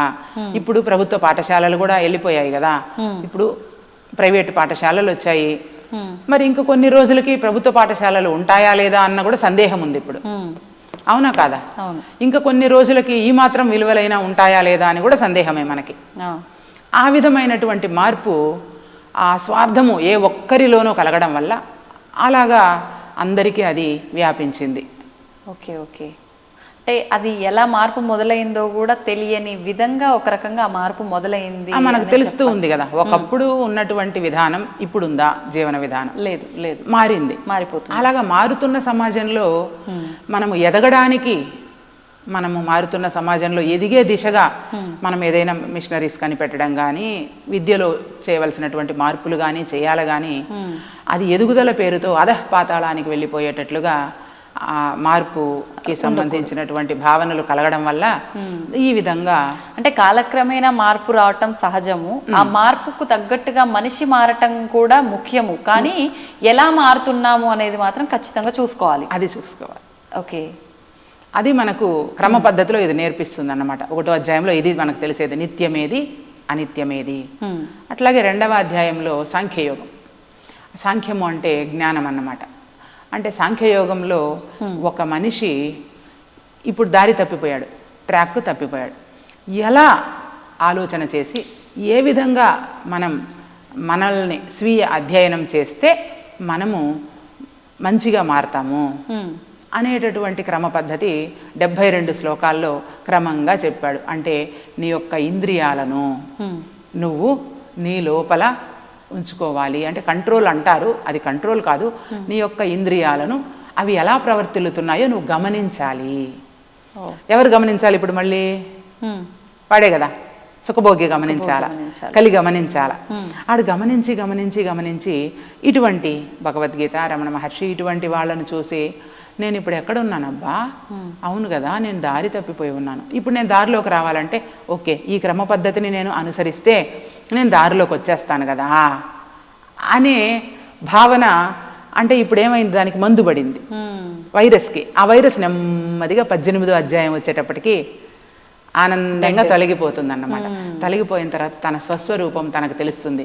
దశమ శిష్యుడు, ఆ 10 మందిలో ఒకడు, ఆ బాటసారి వచ్చి మొటిక్కాయ వేసి అవునా మేము 10 మంది ఉన్నామా అని గ్రహించినట్లుగా ఈ 18 అధ్యాయాలు క్రమ పద్ధతిలో చదువుకుంటూ వెళ్ళినప్పుడు చాలా స్పష్టంగా చాలా సులభంగా తనకు స్వస్వరూపం దర్శనమవుతుంది, భగవంతుని తత్వం అర్థమవుతుంది. దేహం అంటే ఏమి, దేహి లక్షణాలు ఏమి మనకు భగవద్గీత క్రమ పద్ధతిలో బోధించింది. అట్లాగే నీ లోపల ఉన్నటువంటి దేహి, అదే కలి, దేహి లక్షణాలు ఏమి, అది విధి విధానాలేమి, అది ఎలా ఉండాలి, ఇప్పుడు ఎలా ఉంది, అది క్రమ పద్ధతిలో ఇది బోధిస్తుంది. అట్లాగే దైవం అంటే ఏమి, దైవం లక్షణాలు ఏమి, దైవం ఎలా మనం దైవాన్ని అర్థం చేసుకోవాలి అనేటివన్నీ కూడా భగవద్గీత క్రమ పద్ధతిలో బోధిస్తుంది. కర్మ అంటే ఏమి, పని, కర్మ అంటే పని. కర్మ అనేది అసలు చాలా వరకు రమణ మహర్షి చెప్పినారు, చాలా వరకు అందరూ ఏమనుకుంటున్నారు, ఇది నా కర్మ, ఇది నా విధి వశాన ఇలాగా నాకు అయ్యింది అని అంటారు కదా. ఇప్పుడు విధి అంటే ఏంటిది, నీ పూర్వజన్మ సుకృతం. మరి పూర్వజన్మలో కూడా నువ్వే కదా, అక్కడ రాసుకున్న విధి కూడా నీదే కదా కదా. కాబట్టి ఆ కర్మతత్వాన్ని మనం ఎలా అర్థం చేసుకోవాలి అనేది 2వ అధ్యాయానికి కపిల మహర్షి చెప్పినటువంటి సాంఖ్యయోగం ఆధారంగా అన్వయించి భగవద్గీతలో మనం నేర్చుకోవచ్చు. 3వది కర్మయోగంలో రమణ మహర్షి చెప్పినటువంటి ఉపదేశ సారంలో పూర్తిగా కర్మతత్వం గురించి ఉందన్నమాట. అంటే దేనికైనా మనకు దాని తత్వం తెలియాలి. దాని తత్వం తెలిసినప్పుడు దాన్ని ఈజీగా మనము తీసుకోగలుగుతాము సారాంశాన్ని. ఇప్పుడు ఒక మెకానిక్కి ఆ వస్తువు పట్ల, కారో బైకో అనుకుంటే ఆ బైక్లో ఏమేమి ఉంటాయి, ఎన్నెన్ని పార్ట్స్ ఉంటాయి, ఇది ఎక్కడ ఏమి పొరపాటు జరిగింది అని కారు మెకానిక్ కారును గమనించగలుగుతాడు, కంప్యూటర్ మెకానిక్ కంప్యూటర్ని గమనించగలుగుతాడు, బైక్ మెకానిక్ బైక్ని గమనించగలుగుతాడు. అలాగా ఎన్ని విషయాలు తెలిసినా మరి నేనెవరు అనే విషయం ప్రతి మనిషికి తెలుస్తా ఉందా? అసలు మనిషి అంటే ఏమిటి, మనిషి పుట్టుకకు కారణం ఏమిటి, భగవంతుడంటే ఎవరు, ఈ సమసమాజంలో ఆకలి దప్పులు, ఎండ వాన ఇవన్నీ కూడా అందరికీ సమానంగానే ప్రకృతి ఇచ్చింది. మరి అయితే ఈ తేడాలు ఎందుకు కదా? మనం పెంచుకునే ఆధ్యాత్మికతకున్న అర్థమే తెలియక అంధుడైపోతున్నడమ్మా మనిషన్నవాడు, మతము లోకహితము అన్నమాట మరచి మత ఘర్షణల మధ్య మనిషి కనుమరుగవుతూ కదా. అంటే ఈ ఘర్షణలు ఇవే సరిపోతుంది. అసలు మతం అంటే అభిప్రాయం, మీ మతం ఏంటి, మీ అభిప్రాయం ఏంటి అని అర్థం. ఇన్ని మతాలు లేవు కదా, ఉన్నదంతా మానవాళి, అందరూ మానవులందరూ ఒకటే మతము. మరి ఇవి ఎక్కడి నుంచి వచ్చాయి? అంటే అసలు గీతలో మతాల గురించి ఏమీ చెప్పబడి లేదమ్మా? చాతుర్వర్ణ్యం మయా సృష్టం గుణకర్మ విభాగశః. అంటే అందరూ కూడా 4 వర్ణాలను 4 జాతులుగా, అంటే క్షత్రియులు, బ్రాహ్మణులు, క్షత్రియులు, వైశ్యులు, శూద్రులు క్రమంలో చెప్పుకోవాలనుకుంటే బ్రాహ్మణులు, వైశ్యులు, క్షత్రియులు, శూద్రులు. మరి ఇవన్నీ కూడా మన కోసం మనం ఏర్పాటు చేసుకున్నాం. మనము మన కోసం ఓకే ఏర్పాటు చేసుకున్నాం. అంటే ఒక టీం, ఒక కుటుంబం అంటే ఒక ఇంట్లో ఒక యజమాని ఉండాలి కదా. మనకు అన్ని సరుకులు తెచ్చిపెట్టడానికి, మనల్ని అన్ని చూసుకోవడానికి ఒక యజమాని ఉండాలి. ఒక స్కూల్లో ఒక టీచర్స్ అందరూ ఉంటారు, కానీ ఒక ప్రధాన ఉపాధ్యాయులు ఉండాలి. అట్లాగే కళాశాలలో మనకు అధ్యక్షులు ఉండాలి, లెక్చరర్స్ ఎంతమంది ఉన్నా అధ్యాపకులు ఉండాలి. అట్లాగా మన కుటుంబంలో ఒక పెద్దగా ఉన్నట్లుగా మనం ఒక సమూహం. ఇప్పుడు ఇది భగవద్గీత ఆధ్యాత్మిక క్షేత్రం, బ్రహ్మపథం భగవద్గీత ఆధ్యాత్మిక క్షేత్రం. ఈ క్షేత్రంలో మేము ఒక 100-150 మంది మేము కలుస్తూ ఉంటాం అనుకుందాం. ఈ 150 మందికి భోజనాలు అంటే ఏంటి, ఏదైనా ఎలా చేయాలి అని ఒక లీడ్ చేసేవాళ్ళు ఉంటారు కదా, నాయకులు ఉండాలి కదా. అలాగా మన కోసం, మన అభివృద్ధి కోసం మనం ఏర్పాటు చేసుకున్నాం ఏదైనా కూడా. అట్లాగా ఈ 4 వర్ణాలు ఏంటి అంటే, ఇప్పుడు నేను బ్రహ్మ విద్యను బోధిస్తూ ఉంటాను నా చిన్ననాటి నుంచి. అయితే నాకు వేరే ఏమీ తెలియదు. ఇప్పుడు నేను విద్యను బోధించాలి అంటే నేను ఇంట్లో ఒకరికో ఇద్దరికో చెబుతాను, అది ఎక్కువ మందికి చేరాలి అని మీలాంటి వాళ్ళకి ఆలోచన కలిగింది అనుకుందాం. అప్పుడు మీరు ఈ విషయాన్ని మనం 10 మందికి చెప్పాలంటే 10 మందిని ఒక చోట సమావేశపరచాలి, ఒక కార్యక్రమం పెట్టాలి, ఈ విద్యను తీసుకెళ్ళి అక్కడ పరిచయం చేయాలనే ఆలోచన మీకు వస్తుంది. అప్పుడు మీరు పాలకులు, క్షత్రియులు పాలిస్తారనమాట. అంటే ప్రజలకి ఏది కావాలో, ప్రజలు అభివృద్ధి చెందడానికి ఏది సముచితమైనదో అది మీరు తీసుకెళ్ళి ఆ ప్రజలకు బోధిస్తారనమాట. అది 4వ అధ్యాయం చెబుతుంది. అంటే పూర్వము బ్రహ్మ విద్యను తెలిసిన వాళ్ళు మాత్రమే రాజ్యాన్ని పరిపాలించడానికి అర్హులుగా ఉండేది. ఋషులు రాజ్యాలను పరిపాలించేవారని మీరు వినుంటారు. అవును అవును. అది కాస్త ఋషి చేతిలో నుంచి వీళ్ళ చేతిలోకి వచ్చేసింది అనమాట. మనుషుల చేతిలో మామూలుగా అవగాహన లేకుండానే ఇప్పుడు చాలా చోట్ల ఉద్యోగాలు కానీ అవగాహన లేకుండానే, పని తెలియకుండానే ఉన్నారు కదా, అలాగా చేరిపోయిందన్నమాట. అందుకని చెప్పి ఇలా మనము అంటే మన దేశ అభివృద్ధి కోసం, లేదా మనం అందరం కలిసి అభివృద్ధి చెందడం కోసం ఈ పద్ధతులు వచ్చాయి, విభజన పద్ధతులు వచ్చినాయి. దానివల్ల ఏమైందంటే ఈ బ్రాహ్మణులు అంటే బ్రహ్మతత్వాన్ని బోధించేటటువంటి వాళ్ళు, అలా బోధించలేదు అనుకోండి వాళ్ళు బ్రాహ్మణులు కాదు, వాళ్ళు ఆ కులంలో పుట్టిండొచ్చు గాక, ఆ క్యారెక్టర్స్ లేవు కదా, కాబట్టి వాళ్ళు బ్రాహ్మణులు కాదు. అట్లాగే క్షత్రియులు పాలించే వాళ్ళు కూడా ఉంటేనే ఈ విద్య అందుతుంది.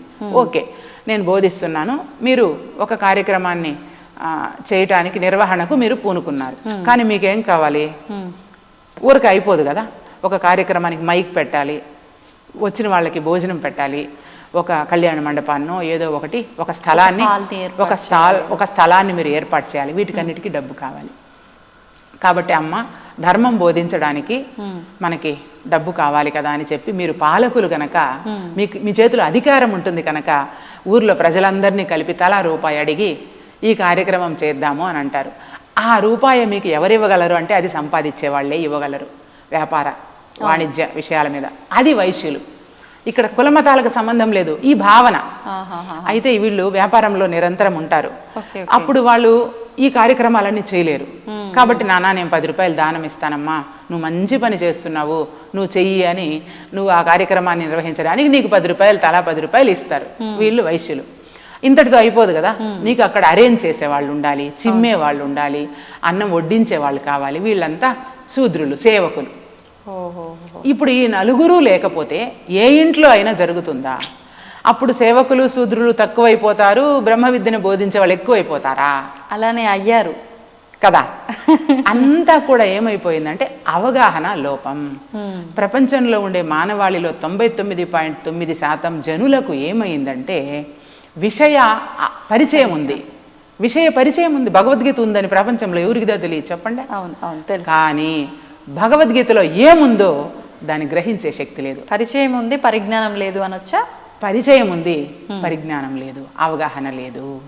అందుకని ఇలాగే మీరు ఏ విషయం తీసుకున్నా మనం వాస్తవంలోకి వెళ్ళి పరిశీలన చేసినప్పుడు మనకి వాస్తవాలు తెలుస్తాయి.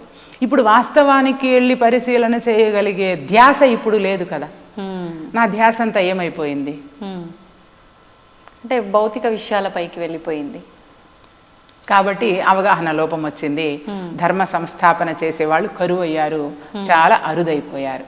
ఓకే మీరు చెప్పినంత విన్న తర్వాత అనిపించింది అంటే మతాలు ఈ కులాలు అనేది అసలు లేనే లేవు, మనకి మనం సృష్టించుకున్నవి మాత్రమే. ఇది అంటే ఈ వ్యవహారం చేసిన వాళ్ళని ఈ రకంగా అని ఎవరికి వాళ్ళు డిసైడ్ చేసింది, అంతవరకు బాగానే ఉంది.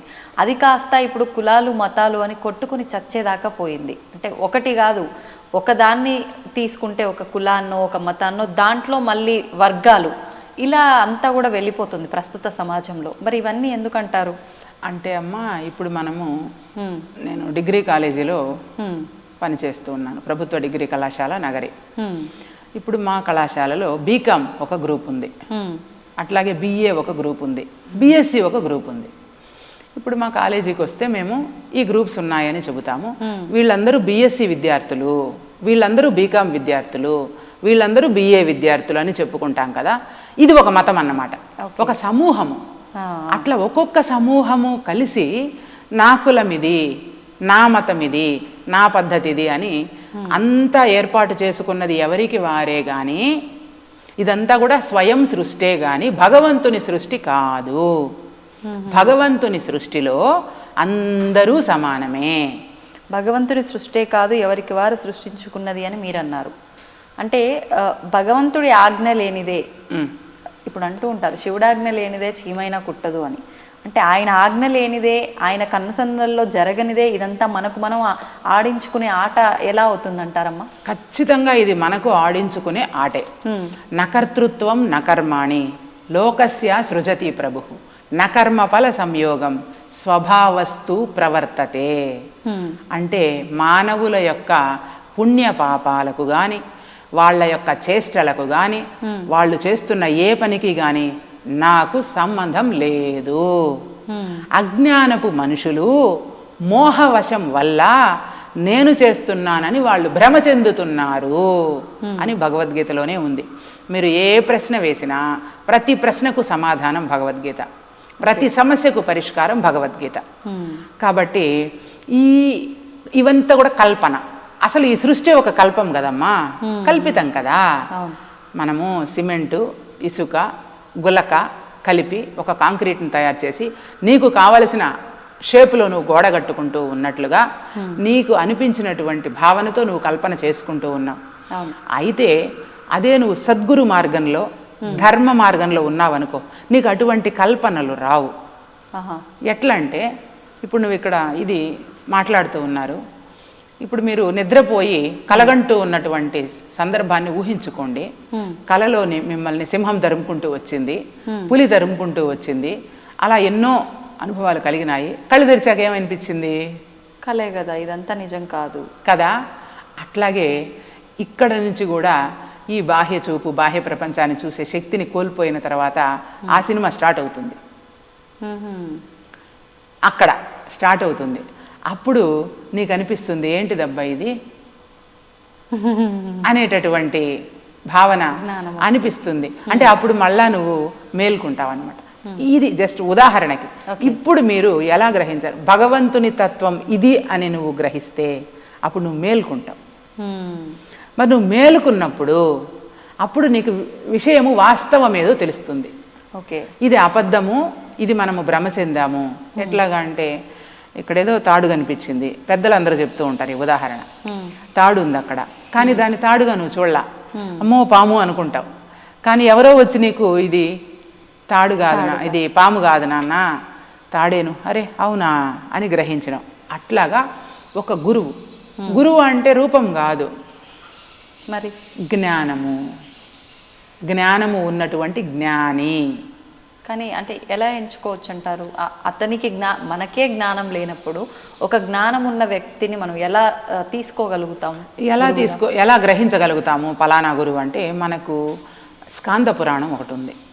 దాంట్లో అష్టాదశ పురాణాలలో స్కాంద పురాణం ఒకటి. అందులో ఉమామహేశ్వర సంవాదం అని ఒక ఘట్టం ఉంది. ఆ ఉమామహేశ్వర సంవాదంలో 351 శ్లోకాలు ఉన్నాయి. ఆ 351 శ్లోకాలు ఏమి చెప్తాయి అంటే, అసలు గురువు పార్వతీదేవి అడుగుతుంది, జనులందరూ కూడా ఇచ్ఛాద్వేష సముత్థేన ద్వంద్వమోహేన భారత సర్వభూతాని సమ్మోహం సర్గేయాంతి పరంతప. ఇది భగవద్గీతలో ఉన్న శ్లోకం. మీరు ఇంకొక విషయం ఏంటంటే, ఏ గ్రంథమన్నా తీసుకోండి, పదాలు వేరుగా ఉంటాయి, శ్లోకాలు వేరే తీరులో ఉన్నట్టు ఉంటాయి, కానీ ఆంతర్యంగా నిగూఢంగా దాగి ఉన్నటువంటి సత్యం ఒకటే, సారం ఒకటే. అది మీకు ఇప్పుడే నేను ప్రూవ్ చేస్తాను. అయితే ఆ గురుగీతలో చెప్పు ఉన్న విషయం ఏంటంటే, పార్వతీదేవి అడిగిన సందర్భంలో జనాలు మనుషులందరూ కూడా ఎందుకు ఇలా భ్రాంతితో ఉన్నారు కదా, వాళ్ళ వాస్తవాన్ని వాళ్ళు గ్రహించలేకపోతున్నారే, ఈగ ఇల్లలుక్కుంటూ తన పేరు మర్చిపోయినట్లుగా తెలుసుకోలేకుండా ఉన్నారు కదా, ఏం చేయాలంటే వాళ్ళు పరమగురువుని పట్టుకోవాలి, పరమగురు మార్గంలో నడవాలి అని చెప్తారు. మరి మానవులకు తెలియదు కదా, కనిపించిన ప్రతి ఒక్కరిని గురువుగా అని అనుకుంటారు కదా. గురువు అంటే జ్ఞానము. ఎట్లా మీకు ఇది మీరు ప్రూవ్ చేసుకోవాలి అంటే, మీకు ఎట్లా రూఢి అవుతుంది అంటే, అజ్ఞాన తిమిరాంధస్య, మీకు అందరికీ తెలిసిన శ్లోకం, జ్ఞానాంజన శలాకయ కదా. అజ్ఞానము అనేటటువంటి చీకటి ఎవరి చేత పోతుంది? జ్ఞానాంజన శలాకయ, జ్ఞానము వల్ల పోతుంది. కాబట్టి అటువంటి జ్ఞానాన్ని అందించగలిగిన వాళ్ళు. నువ్వు ఇప్పుడు ఎలిమెంటరీ విద్యలో విద్య నేర్పిస్తారు, వాళ్ళని సూచక గురువు అని అంటారు. అట్లాగా ఇది మీకు తెలిసే ఉండవచ్చు. మరి సూచక గురువు దగ్గర ఏమి నేర్చుకున్నాము? ఎలిమెంటరీ విద్య నేర్చుకున్నాం. వాచక గురువు టెక్స్టును చదివి కథలు పురాణాలు కథలన్నీ చదివి చెబుతారు, వాళ్ళు వాచక గురువులు. సోహం అని ఏకాక్షరి, ఓం అనే ఏకాక్షరము, సోహం అనే ద్విత్వాక్షరము, పంచాక్షరము, ద్వాదశాక్షరి, ఈ విధంగా మంత్రాలు ఇస్తూ ఉంటారు, వాళ్ళను బోధక గురువు అంటారు. మరి ఆ తర్వాత నిషిద్ధ గురువు. ఎవరిని నిషిద్ధ గురువుగా చెప్పచ్చు? మంత్రాలు యంత్రాలు తంత్రాలు ఏవో చేస్తూ ఉంటారు, వీళ్ళందరినీ నిషిద్ధ గురువుగా చెప్పచ్చు. ఈ విభజన మీకు తెలిసిపోయింది అనుకోండి. తర్వాత 5వది విహిత గురువు. విహిత గురువు అంటే భగవద్గీత చదువుకుంటే మంచిది, బ్రహ్మపదం భగవద్గీత ఆధ్యాత్మిక క్షేత్రంలో భగవద్గీత నేర్పిస్తూ ఉన్నారంట, అందులోని మూలాల్లోకి వెళ్ళి అని ఎవరైనా చెప్తారు. అలా చెప్పి దారి చూపించే వాళ్ళు విహిత గురువులు అన్నమాట. విహిత గురువు. ఆ తర్వాత బ్రహ్మజ్ఞాన గురువు. అంతా ఒకటే అంతా అని చెప్తారు బ్రహ్మజ్ఞాన గురువులు. ఎట్లాగా ఒకటే అంతా అంటే, చతుర్వేద గురువు గారు చెప్పారు చూడండి, చీమకు అంతా ఒకటే అంతా వేదాల సారం ఇదే అని చెప్పి పంపించేశారు కదా అని చెబుతారు. కానీ పరమ గురువు ఏమి చేస్తారు అంటే, ఇప్పటి వరకు మనం చర్చించాం కదా అమ్మా, నువ్వు భౌతిక దేహం అంటే ఈ దేహము ఈ విధమైనటువంటి లక్షణాలను కలిగి ఉంటుంది, దానికి ఇదమిద్దం అనేటటువంటి శాశ్వతత్వం లేదు. పోనీ ఒక క్షణానికైనా నువ్వు గ్యారెంటీ ఇస్తావా అంటే, నువ్వు ఫ్రిడ్జ్ కొన్నామనుకో, వాషింగ్ మిషన్ కొన్నామనుకోండి, ఒక వారంటీ కార్డు ఇస్తారు. ఇప్పుడు మన దేహానికి వారంటీ కార్డు ఇవ్వగలమా? లేదు కదా. అందుకని చెప్పి గాలిలోపల దీపము ఈ మట్టి కాయంబు ఏ వేళను కీలులూడిన బొమ్మయు పడునట్లు నేలపడు రామ రామ, అంతే ఈ దేహం తత్వము. అందుకని చెప్పి దేహం, దాని యొక్క ఫంక్షన్స్, విధి విధానాలు, అట్లాగే నీలో ఉన్న డ్రైవర్ దేహి, దాని యొక్క విధి విధానాలు, భగవంతుడు భగవంతుని లక్షణాలు, అది నీకు అర్థం చేయించి, రమణ మహర్షి చెప్పినటువంటి నేనెవరు అనే ప్రశ్నను నీకు అనేక సాక్ష్యాలతో, రుజువులతో, శాస్త్రాలతో, ప్రమాణాలతో నీకు రుజువు చేయించి, నీకు నీకే గ్రహింపచేయగలిగినటువంటి వారెవరైతే ఉన్నారో వాళ్ళు పరమ గురువులు. ఓకే. ఆ పరమ గురువు అంటే, మళ్ళీ గురువు అంటే జ్ఞానమే, రూపం లేదు, నామం లేదు. ఆ జ్ఞానం ఎక్కడుంటుందో ఆ జ్ఞానాన్ని తీసుకుంటే ఈ భూమండలం అంతా కూడా ధర్మంగానే ఉంటుంది, సత్యంగానే ఉంటుంది, ఉన్నది ఉన్నట్లుగానే ఉంటుంది. కానీ కల్పితాలకు, కల్మషాలకు, దేనికి కూడా అవకాశము ఉండదన్నమాట. అందుకనే మనం మన దేశాన్ని లేదా మన ప్రపంచాన్ని, మన తోటి వారిని అందరినీ కూడా ప్రశాంతంగా ఉంచడానికి మనము దానికి ఏదైతే మార్గం ఉందో దానిని మనం ఎంచుకోవాలి. దేని ద్వారా ప్రశాంతత వస్తుంది చెప్పండి చూద్దాం. నేను ఒక 4 కార్లు కొనుక్కుంటాను, దాని ద్వారా నాకు ప్రశాంతత వస్తుందా? ఇంకో దాని మీద ఆసక్తి కలగనంత వరకు మాత్రమే ప్రశాంతత. మళ్ళీ ఇంకంతే, అది ఇంకొకటి ఏదో సైకిల్ వస్తుంది. రిపీట్ అంతే. కాబట్టి డబ్బు వల్ల సుఖము ప్రశాంతత వస్తుంది అని అనుకుంటే ఇప్పుడు అలా అనుకునే కదా అవును ప్రయాణం చేస్తుంది. మరి వాళ్లకు తెలియదా? తెలియదా?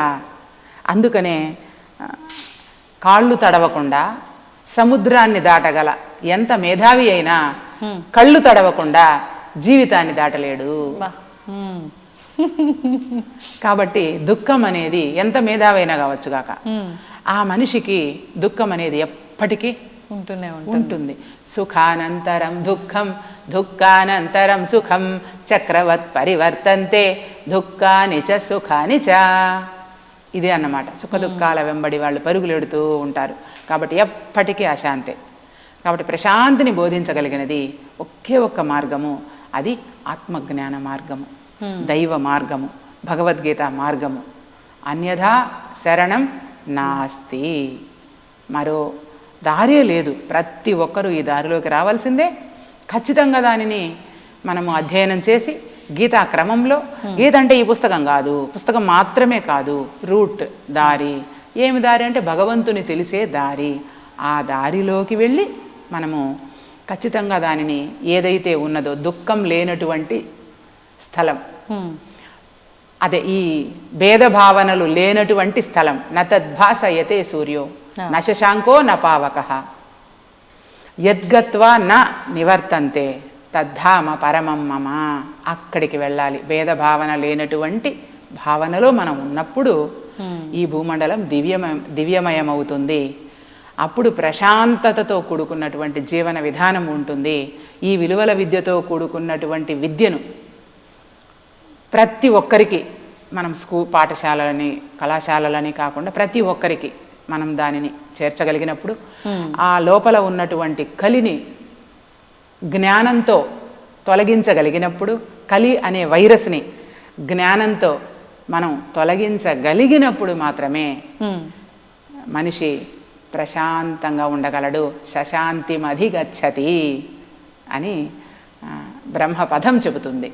బ్రహ్మపథం, పథం అంటే మార్గం. మార్గం తెలియాలి. దేనికి మార్గం తెలియాలి? బ్రహ్మంని తెలియడానికి మార్గం. దానికి మీరు ఎన్ని గ్రంథాలు చదివినా ఏమి చేసినా ఇదే మార్గం. ఇప్పుడు మీకు అన్ని గ్రంథాల సారం ఒకటే అని ఒక్క నిమిషంలో నిరూపిస్తాను. మీకు తెలిసిన మార్గం నుంచి మీరు ఇప్పటికే విని ఉంటారు. విష్ణు సహస్రనామాలు మీరు వినకుండా ఉండరు కదా, లలితా సహస్రనామాలు వినకుండా ఉండరు. విష్ణు సహస్రనామంలో ఆరంభంలోనే యస్య శ్రవణ మాత్రేణ జన్మ సంసార బంధనాత్ విముచ్యతే నమస్తస్మై విష్ణవే ప్రభ విష్ణవే కో ధర్మ సర్వధర్మాణం భవతః పరమో మతః కిం జపన్ ముచ్యతే జంతుర్జన్మ సంసార బంధనాత్. ఏ ధర్మాన్ని నేను వింటే నేను ఈ జనన మరణ రూప సంసార చక్రం నుంచి బయటపడగలను, ఆ ధర్మాన్ని నాకు బోధించండి అని ధర్మరాజు అడుగుతాడు. యుధిష్ఠిర ఉవాచ. అడిగినప్పుడు అప్పుడు భీష్ముడు చెప్తాడు, ఇది విష్ణునామాలు. ఇలాగే ప్రతి గ్రంథం, ఇప్పుడు బ్రహ్మసూత్రాలు అని చెప్పాను. బ్రహ్మసూత్రాలు 555 సూత్రాలు ఉన్నాయి. జన్మాద్యస్య యతః, జన్మ దేని నుంచి కలిగిందో నాకు అర్థం కావడం లేదు గురుదేవా అని ఆలోచనలో పడినప్పుడు ఆ గ్రంథం ప్రారంభమవుతుంది. ఓకే కదా, అంటే అధాతో బ్రహ్మ జిజ్ఞాస అనేది మొదటి సూత్రం, జన్మాద్యస్య యతః అనేది రెండవ సూత్రం. ఈ రెండు సూత్రాలలో కలుపుకుంటే ఇప్పుడు నేను బ్రహ్మత్వ విచారణ చేస్తూ ఉన్నాను. అసలు నేను ఎక్కడి నుంచి వచ్చాను? చీమ అనుకున్నది అదేనా? అవును. ఇక్కడ బ్రహ్మసూత్రాలు ప్రారంభమైనది ఇక్కడేనా? విష్ణు సహస్రనామాలు ప్రారంభమైనది అక్కడేనా? అక్కడే కదా. ఇప్పుడు భగవద్గీత, ధర్మక్షేత్రే కురుక్షేత్రే సమవేతాయుత్సవ మామక పాండవాశ్చైవ కిమకుర్వత సంజయ. ధర్మక్షేత్రం అంటే ఈ ధార్మిక శరీరం. ఓకే. కురుక్షేత్రం అంటే మీకు ఇందాక చెప్పానే కలి, అతను. మరి అయితే నువ్వు ఈ ధర్మ సంస్థాపన కోసం వచ్చిన ధార్మిక శరీరంలో ఉన్నావు కదా, మరి ఏం చేసావు ఇక్కడికి వచ్చి? ఎవరు నువ్వు తెలుసుకున్నావా అని ప్రశ్నిస్తుంది. మీరు భాగవతం ఆరంభంలోకి వెళ్ళినా ఇలాగే ఉంటుంది. శ్రీ కైవల్య పదంబు చేరుటకునై చింతించదన్ లోక రక్షయిక ఆరంభకు భక్త పాలన కళా సంరంభకున్ అని మొదలవుతుంది కదా. అంటే కైవల్య పదాన్ని చేరడానికి, ధర్మ పదాన్ని చేరడానికి నేను చింతిస్తూ రాస్తూ ఉన్నాను అని చెప్తుంది. మీరు ఏ గ్రంథమైనా తీసుకోండి, మనకు సమయం లేదు గనక ఏ గ్రంథమైనా మీరు తీసుకోండి, లలిత సహస్రనామాలు కావచ్చుగాక, ఏ గ్రంథం మీరు తీసుకున్నా అసలు సత్యమైనది నిత్యమైనది ఏది అనేటటువంటి విధానంలోనే గ్రంథం కొనసాగి ఉంటుంది. కానీ ఆ మర్మము మనకు అర్థం కాదు. అవును, అంటే ఏది చదివినప్పటికీ అది చదువుతున్నంత వరకు, వింటున్నంత వరకు, పారాయణ చేస్తున్నంత వరకు, మళ్ళీ అది కూడా ఈ భౌతికమైనవన్నీ శాశ్వతం కాదు అని తెలిసి కూడా భౌతికమైన వాటి కోసమే చదువుతున్నాము, వింటున్నాము తప్పితే దాంట్లో ఉన్న ఆ జ్ఞానాన్ని తెలుసుకోవడం కోసం చదవట్లేదు. 25 పైసల అగరివత్తి కాల్చి 65 కోట్ల వరములడుగుతాడు. అది పరిస్థితి. ఎందుకంటే నేనేమైపోయానంటే లోకవార్తలకు మరగి కర్ణముల మీ కథలు విననేరను, పొద్దు పోవకయున్నను వేసరక పొరుగిండ్లు తిరుగుగాని బుద్ధి మాలిన చిత్తము నీ యందు నిలువదే నారాయణ. అది పరిస్థితి. నిక్కమని సంసారము మది నమ్మి నీ స్మరణ చేయలేక, ఈ కనిపిస్తూ ఉన్నదే శాశ్వతం అనుకొని నేను నీ గురించి నేను తెలుసుకోలేకపోయాను. అక్కట పుట్టిగిట్టి జన్మములు ఎత్తి తిని రామ రామ అని. అది ఎప్పుడు చెందుతుంది? దేహము ఇది పోయిన తర్వాత. ఎప్పుడు ఇది పోతుంది? కన్నులును కానలేక వీనులును మున్ను వలె వినగరాక తన్నుదా నెరుగలేక మేనెల్ల తడబడుచు రామ రామ. అప్పుడేమవుతుందంటే ఈ విజన్ ఆగిపోతుంది. మీరు ఎప్పుడైనా చూసి ఉంటారు, మనుషుల్ని కూడా గుర్తుపట్టడం లేదంట ఇప్పుడు అని చెప్తారు కొంతమంది పెద్దవాళ్ళు అవసాన దశలో ఉన్నప్పుడు కదా. అంటే అప్పుడు గుర్తుపట్టలేదు, కళ్ళు తెరుస్తారు. మనం వెళ్ళి నిలబడ్డామంటే అవ్వా నేను ఎవరో చెప్పవ్వా, నేను మనవరాలు వచ్చాను చూడవ్వా, కూతురు వచ్చాను చూడమ్మా అని అన్నప్పుడు కళ్ళు తెరుచుకొనే ఉంటుంది అమ్మ అవ్వ. అవును, కానీ చూడగలుగుతుందా? చూస్తారు కానీ గుర్తుపట్టలేరు. అంటే అప్పుడు ఏమైంది? అప్పుడు ఇప్పుడు నేను చెప్పినవన్నీ అది తలపోస్తుంది అన్నమాట. ఇన్ని రోజులు నేను ఇలా ఉండిపోయాను, నిన్ను నేను తెలియలేకపోయాను, కాబట్టి నాకేంటి దారి, నా పరిస్థితి ఏమిటి అని ఆ కలి ఏదైతే ఉందో ప్రపంచాన్ని ఇబ్బంది పెట్టిందో అది తిరిగి అదే బాధపడుతుంది. ఇది విడిచిపోయిన తర్వాత ఇది విడిచిపోతుంది కదా. ఏ విధంగా విడిచిపోతుంది? ప్రకృతి సహజ సిద్ధంగా దాని ధర్మం ప్రకారం అది విడిచేస్తుంది. అది విడిచిన తర్వాత దేహం ఉన్నంత వరకు ఏం జరిగింది? దేహం ఉన్న వరకు మొహసాగరమందు మునుగుచుందురు శుద్ధ మూఢజనులు సలలిత ఐశ్వర్యములు శాశ్వతం బనుకొని షడ్భ్రమలను మానజాలరవరు సర్వకాలము మాయ సంసార బద్ధులై గురుని కారుణ్యంబు కోరుకొనరు మత్తులైనట్టి దుర్జాతి మనుజులెల్లా. ఏ మత్తులో ఉన్నారు? అజ్ఞానపు మత్తులు. మత్తులైనట్టి దుర్జాతి మనుజులెల్లా నిన్ను కనలేరు మొదటికే నీరజాక్ష. అంటే ఆ నిన్ను ఎవరిని? భగవంతుడిని నేను తెలియలేకపోయాను. ఏం చేశాను? అప్పుడు పుట్టాను, ఇది నాది అది నాది అనుకుంటూ కాలం గడిపేశాను అనేటటువంటిది భావన చేస్తూ ఉంటుంది. మనసు చావదు, బుద్ధి చావదు, ఏది చావదు, వస్త్రం మాత్రం ఊడిపోతుంది. అది తిరిగి మరో వస్త్రాన్ని ధరిస్తుంది. దాన్ని భగవంతుడు అని ప్రజలందరూ భావన చేసి ఆధ్యాత్మికతను అర్థం చేసుకోలేకుండా ఉన్నారు. అందుకే వివేకానంద చెబుతాడు, 2 అవ్యక్తాల మధ్యలో ఉన్నటువంటి తేడాను గ్రహించడమే ఆధ్యాత్మికత అని చెప్తాడు. భగవంతుడు అవ్యక్తము, కలిపురుషుడు కూడా నీకు అవ్యక్తం కదా. అంటే నీ కంటికి కనిపించడు. ఎవరికి? భౌతిక చక్షువులకు కనిపించడు కనుక. కానీ ఇప్పుడు సిగ్నల్స్ ఉన్నాయి, ఎయిర్టెల్ సిగ్నల్స్ ఉన్నాయి, బిఎస్ఎన్ఎల్ సిగ్నల్స్ ఉన్నాయి, ఎన్నో సిగ్నల్స్ ఇక్కడ ఉన్నాయి. ఈ కళ్ళకు కనిపించలేదు కదా. అది ఎవరికి కనిపిస్తుంది? జ్ఞాననేత్రం ఉన్నప్పుడు అది గ్రహించగలుగుతుంది. నువ్వు భూతద్దం పెట్టావంటే కొన్ని దాని పరిధిలో అందుకోగలిగినవన్నీ అలాగా అందుకుంటుంది అనమాట. అట్లాగా ఓవరాల్గా ఏంటంటే ఒక సెల్ ఫోన్ గురించి మనిషికి తెలుసు ఎట్లా ఆపరేట్ చేయాలి అని. ఒక వస్తువును, గెరిటెను మనం కూర వేసుకోవడానికి వాడుకుంటామని తెలుసు. అట్లాగా ప్రతి వస్తువు మీద, ప్రపంచంలో మన కంటికి కనిపిస్తూ ఉన్న ప్రతి వస్తువు మీద ప్రత్యక్షంగానో పరోక్షంగానో ఒక అవగాహన మనిషికి ఉంటుంది. కానీ నిరంతరం తాను మోస్తూ ఉన్నటువంటి ఈ దేహాన్ని గురించి కానీ, నిరంతరం అది గమనిస్తూ ఉండేటటువంటి తన గురించి తాను కానీ మనిషికి తెలియదు. తన్ను తానెరుగలేక మేనెల్ల తడబడుచు రామ రామ. కాబట్టి తనను తాను తెలియలేకుండా ఉంది కనుక ఈ సమస్య. కాబట్టి ప్రపంచంలో ఉండే సమస్త సమస్యలకు ఒకటే పరిష్కారం, అది తనను తాను తెలియడం, తనను తాను చేరడం. అంతకు మించి మరొకటి పరిష్కారం కాదు. ఆ మందుకి ఆ వైరస్కి ఈ మందు వేయాలి. అది ఆధ్యాత్మిక మార్గమేనా, ధ్యాన మార్గం కూడా ఉపయోగపడుతుందా? ధ్యానము అంటే ఇప్పుడు వేమన చెప్తాడు, ఆసనములు పన్ని అండంబు బిగించి ఒడలు విరుచుకొనిడి యోగులెల్లా. ఆసనములు పన్ని అండంబు బిగించి ఒడలు విరుచుకొనిడి యోగులెల్లా. జట్టి సాము కన్నా చింతాకు తక్కువ. జట్టి సాము అంటే సాము గరిడీలు, కుస్తీలు చేసేవాళ్ళు. అనేక రకాల ఆసనాలు వేసి, అంటే ఆసనాలు శరీర ఆరోగ్యానికి, ఆహారం శరీర ఆరోగ్యానికి కదా, అలాగా ఆసనాలు మన భౌతిక శరీరం ఫిట్గా ఉండడానికి, మన భౌతిక శరీర సంరక్షణకు యోగా ఆసనాలు అదైన వేస్తారు. ధ్యానం ఏంటి అంటే మనం కళ్ళు మూసుకొని స్థిరంగా కూర్చొని, అందుకని బుద్ధుడు చాలా సులభంగా చెప్పాడు, ప్రశాంతంగా హాయిగా నీకు నచ్చిన ఆసనంలో నువ్వు కూర్చో, నేనెవరో నువ్వు గమనించు, అది ధ్యానం. అట్లా కాకుండా నేను వివిధ పద్ధతులలో శాంభవి, షణ్ముఖి, ప్రాణాయామ, నానా రకాల పేర్లు అయితే పెట్టుకుంటారు. కానీ ఏ పేరు పెట్టుకున్నా ధ్యానం అనే శబ్దానికి అర్థం మాత్రము ధి ప్లస్ యానం, ధ్యానం. బుద్ధితో కూడుకున్నటువంటి ప్రయాణమే ధ్యానం. అయితే ఇప్పుడు ధ్యానం చేసేది ఎవరంటారు? ఇప్పటి వరకు మీరు ఇవన్నీ విన్నారు కదా, మీ అనుభవ జ్ఞానం చెప్పండి. ధ్యానం చేసేది కలిపురుషుడా, మీ వీడ భౌతిక శరీరమా?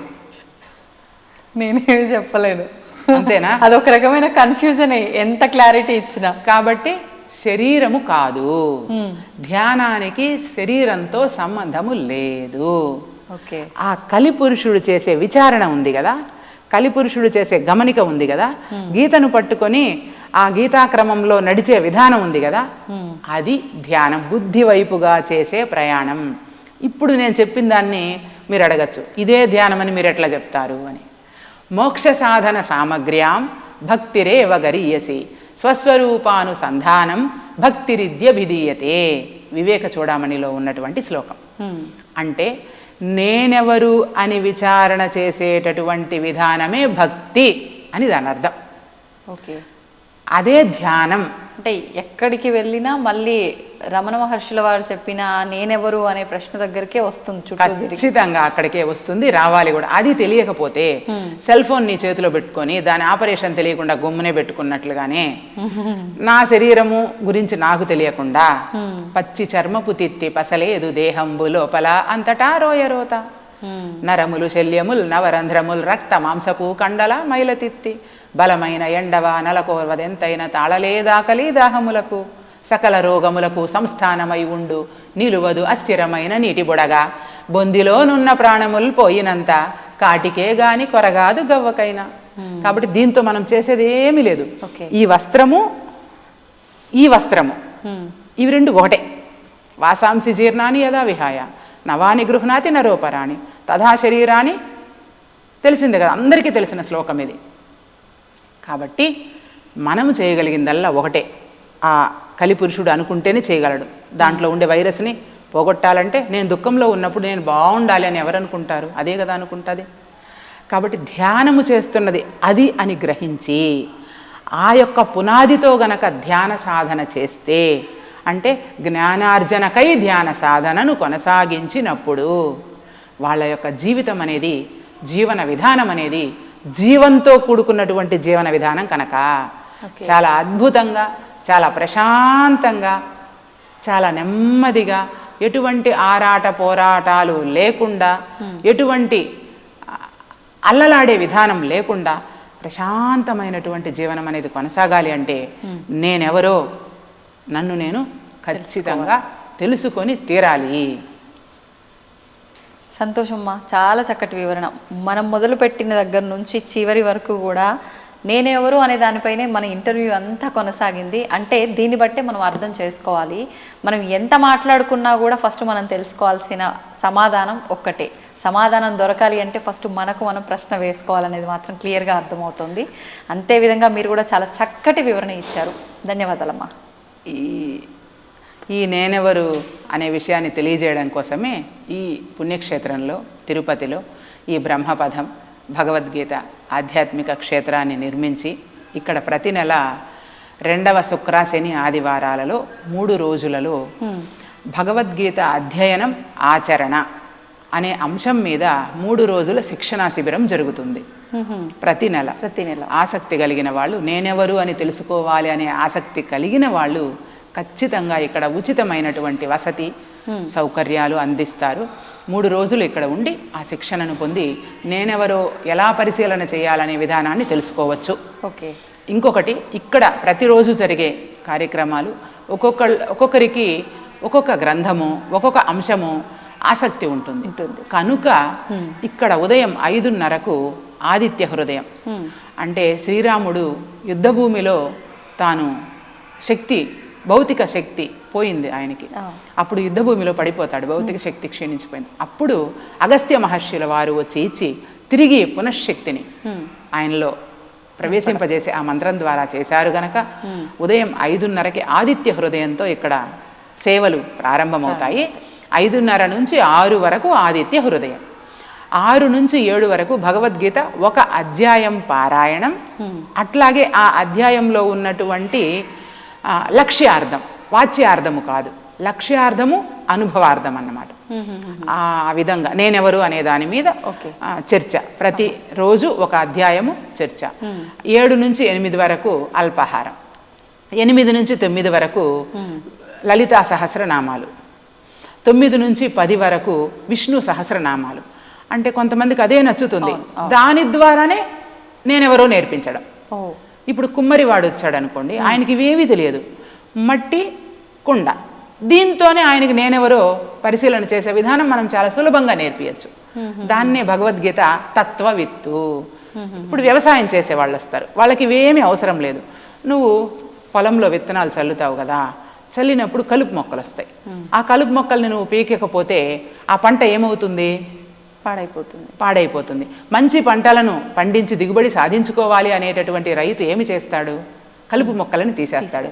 అలాగా నువ్వు స్వచ్ఛమైన వాడివి, భగవంతుని జ్ఞానం ఉన్నవాడివి, నీలో ఉండేటటువంటి ఆ కలుపు మొక్కలు లాంటి ఆలోచనలు వచ్చినప్పుడు దాన్ని తీసేయి అని చెప్పి ఈ విధంగా వ్యవసాయం పద్ధతిలోనే ఆయనకి నేనెవరో చెప్పడం. అట్లాగా ఆ తత్వ విధానాన్ని ఆయా అంశాల ద్వారా అందించడానికి ఇవన్నీ ఇక్కడ పెట్టామన్నమాట.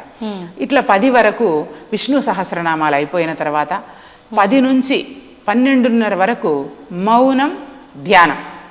ఓకే. 12:30 నుంచి 1:30 వరకు భోజన విరామము.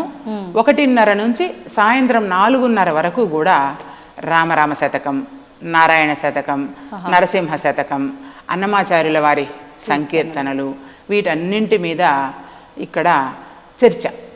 అంటే అన్ని వాయిద్యాలతో కలిపి పాడుకోవడం, వాటి మీద నేనెవరు అనే దాని మీద చర్చించడం. ఆ తర్వాత 5:30 వరకు యోగ ఆసనాలు. దేహం బాగుండాలి కదా, కాబట్టి దేహ సంరక్షణ కోసం, ఆరోగ్యం కోసం ఆసనాలు, యోగాసనాలు, యోగా నేర్పిస్తారు. ఆ తరువాత 5:30 నుంచి 6:30 వరకు ధ్యానము, 6:30 నుంచి 7:30 వరకు ఆ రోజు ఎవరైనా ఉంటే వాళ్ళ సందేశాలు. ఓకే. ఈ విధంగా ప్రతిరోజు ఇక్కడ కార్యక్రమాలు జరుగుతాయి. ప్రతి ఆదివారం సత్సంగం ఉంటుంది, ప్రతిరోజు సాయంత్రం సత్సంగం ఉంటుంది. అట్లాగే భగవద్గీత జయంతి, రేపు 30వ తేదీన గీతా జయంతిని జరుపుకుంటూ ఉన్నాము. శివరాత్రి ఉత్సవాలు, ప్రత్యేక సందర్భాలలో, ప్రత్యేక పండుగలలో ప్రత్యేకమైనటువంటి ఉత్సవాలు, ఇవన్నీ ఇక్కడ ఏర్పాటు చేయడానికి కారణం కేవలం నేనెవరు అని వాళ్లకు దర్శింప చేయటానికి, తెలియచేయటానికి మాత్రమే. కాబట్టి ఇన్ని విషయాల మీద ఇంతసేపు చర్చించినటువంటి మీకు ప్రత్యేక ప్రణామాంజలి. ధన్యవాదాలు. ధన్యవాదాలు. And for more videos, please subscribe to iDream. Please subscribe to iDream. Please subscribe iDream. And please subscribe to iDream. For more videos, subscribe to iDream. Please like, share, and subscribe to the channel. Congratulations, iDream. Subscribe to iDream. Subscribe to iDream. So subscribe to iDream Media. iDream की iDream team अंदर की huge congratulations. Please subscribe iDream Media. Please subscribe to iDream. Subscribe iDream. Please subscribe to iDream. iDream అంటే నా కళల channel subscribe చేసుకున్న నోరు తిరుగుతలేదు మీరైతే గంట గుర్తు కొట్టండి. For more such videos, please subscribe to iDream. Subscribe to iDream. Please subscribe to iDream. Please subscribe iDream Media. Please do subscribe to iDream. Please subscribe to iDream Media. For best entertainment and information, please subscribe iDream. And don't forget to subscribe to iDream.